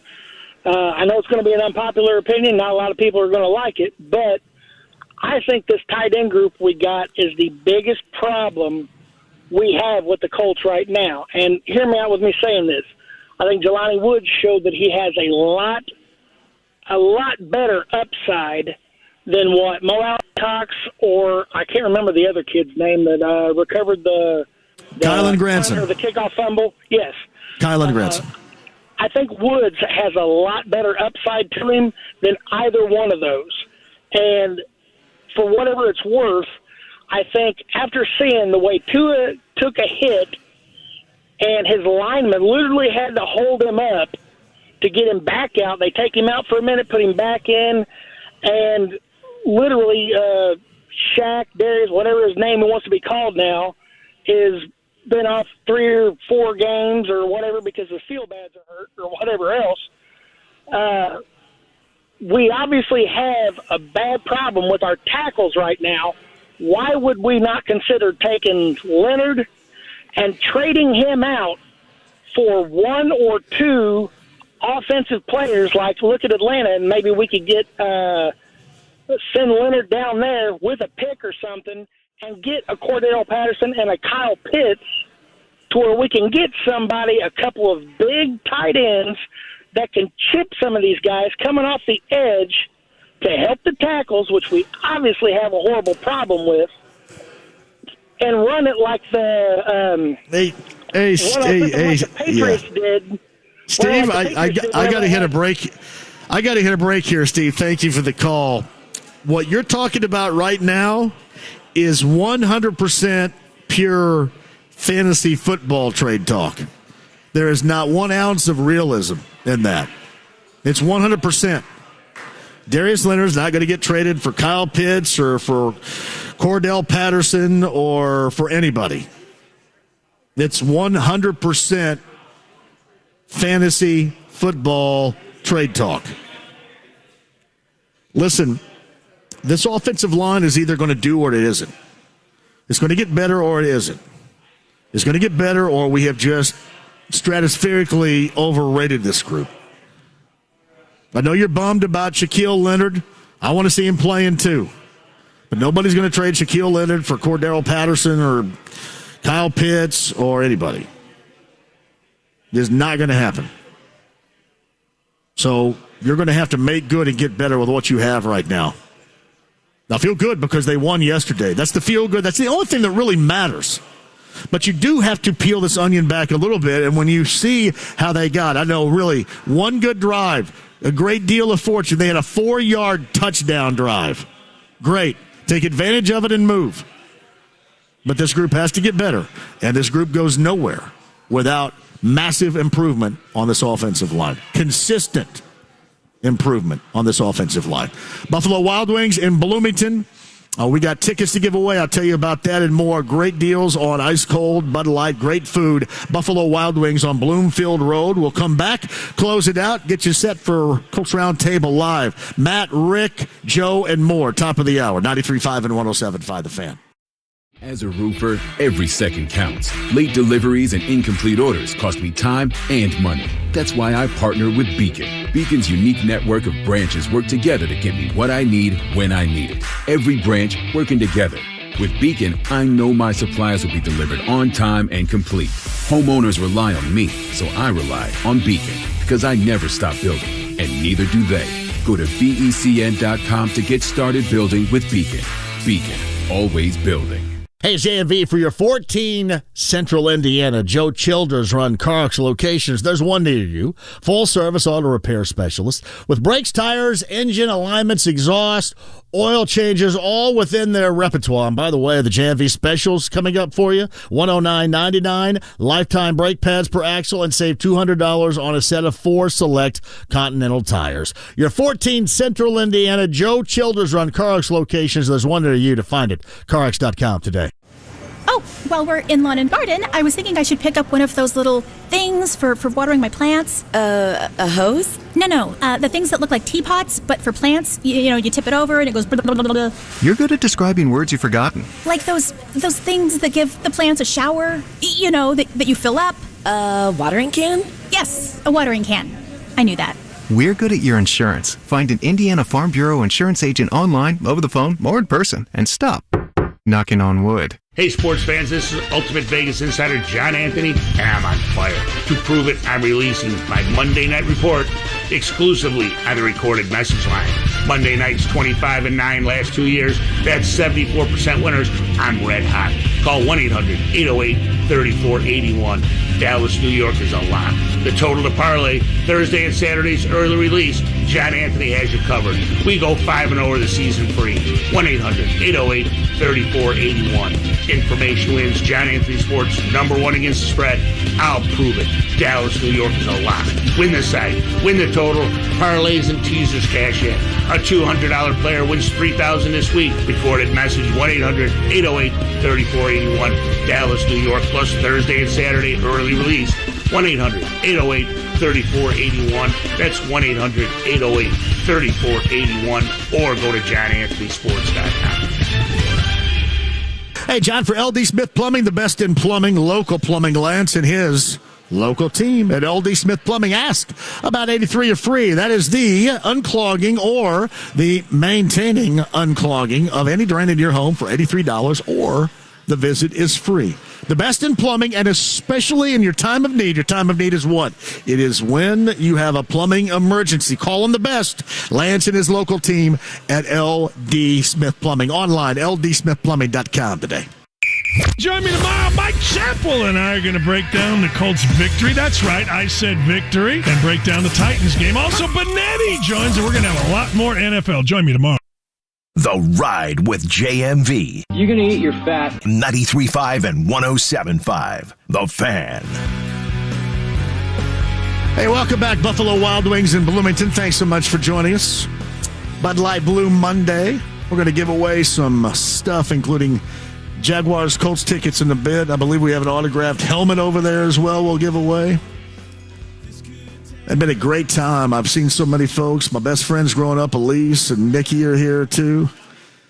Of course, Brad, Elise's husband, was here. I don't know where Nikki's husband. I was only his best man. Where's his ass today? Come on, Nikki. I only ruined his wedding as his best man. Nikki, where is he? No, seriously, I've had a great time. Corey Plunkett is here. Neil is here. A bunch of great friends that I saw. I mentioned Eric Dees of Bloomington South, one of the former standouts. We've had a great time. Ari, Fundamentals here from Inside the Lounge via YouTube Live. Hey, listen, things are always much better after a Sunday win, especially the way that this Colts team has gone through the first 2 weeks of the season. But make no mistake about it, we talk about and live in the moment. We live in the moment of what took place yesterday, and what took place yesterday was a win, but you still have to talk about some of the deficiencies of exactly what this team and how this team is playing right now. And there are still more than a few. And there are some that this team will not be able to overcome. And it starts with the offensive line. We saw the defensive line step up, and I mean step up big. for the first time this season. Thought played really well defensively against Patrick Mahomes. The secondary as well. The offensive line not only has a little bit of work to do, but a lot of work to do. You saw signs in that final drive, but you take advantage of the misfortune of another or the gift of the other, and you get that first win of the season in a game where I think most people felt that they would not. And that was certainly yesterday. We'll see what they can do against Tennessee. And we'll have more for you coming up. Back in studio on tomorrow's show, Coach's Tavern downtown. Not only is it going to be a Larceny Bourbon Locks and Luna Azul Tequila Shots Thursday for Week 4, me and Brent Halverson and Tommy S., but it's also going to be one of our tavern tour stops. Going to be Coach's Tavern downtown coming up on Thursday. And we're going to be at Kilroy's downtown in Indy for a Bud Light Blue Friday. And that should be a blast. And we'll have more Colts tickets to give away for you then. I got to thank everybody here from Buffalo Wild Wings for having us on this afternoon, because this has been a blast. So stop by still, get that ice cold Bud Light, and eat the great food from Buffalo Wild Wings while you're here. Monday night, you've got the unbeaten Giants and the Dallas Cowboys will be your Monday night game this evening as well. And we'll have more for you as far as the Colts are concerned coming up later on this week. Shout out to everybody inside the lounge via YouTube Live for hanging with us on a daily basis as well. And everybody listening, no matter how you listen, cannot thank you enough for doing that. Cam, great job from you. Cam's the on-site engineer. Sienna, as always, a fantastic job in promotions. Joe Wright's on later on this week, too, see if he can hard target exactly what has gone haywire with his offensive line so far as well. Kyle Udemark back to the station. Well done out of you. All right, back in studio coming up tomorrow. And as I mentioned, on the road Thursday and Friday as well. I'd love to see you out if you guys get the opportunity. Thank you very much for doing so. And remember, the shopindy.com for the JMV Takeover t-shirts available right now. The shopindy.com to benefit our friends at Teachers Treasures. Again, the shopindy.com for the JMV Takeover t-shirts now. All right. Thank you, Buffalo Wild Wings in Bloomington. Thank you, Bud Lights. And up next, it's Matt and the gang. It's Colts Roundtable Live right here on 93.5 and 107.5 The Fan. Back with you tomorrow at 3.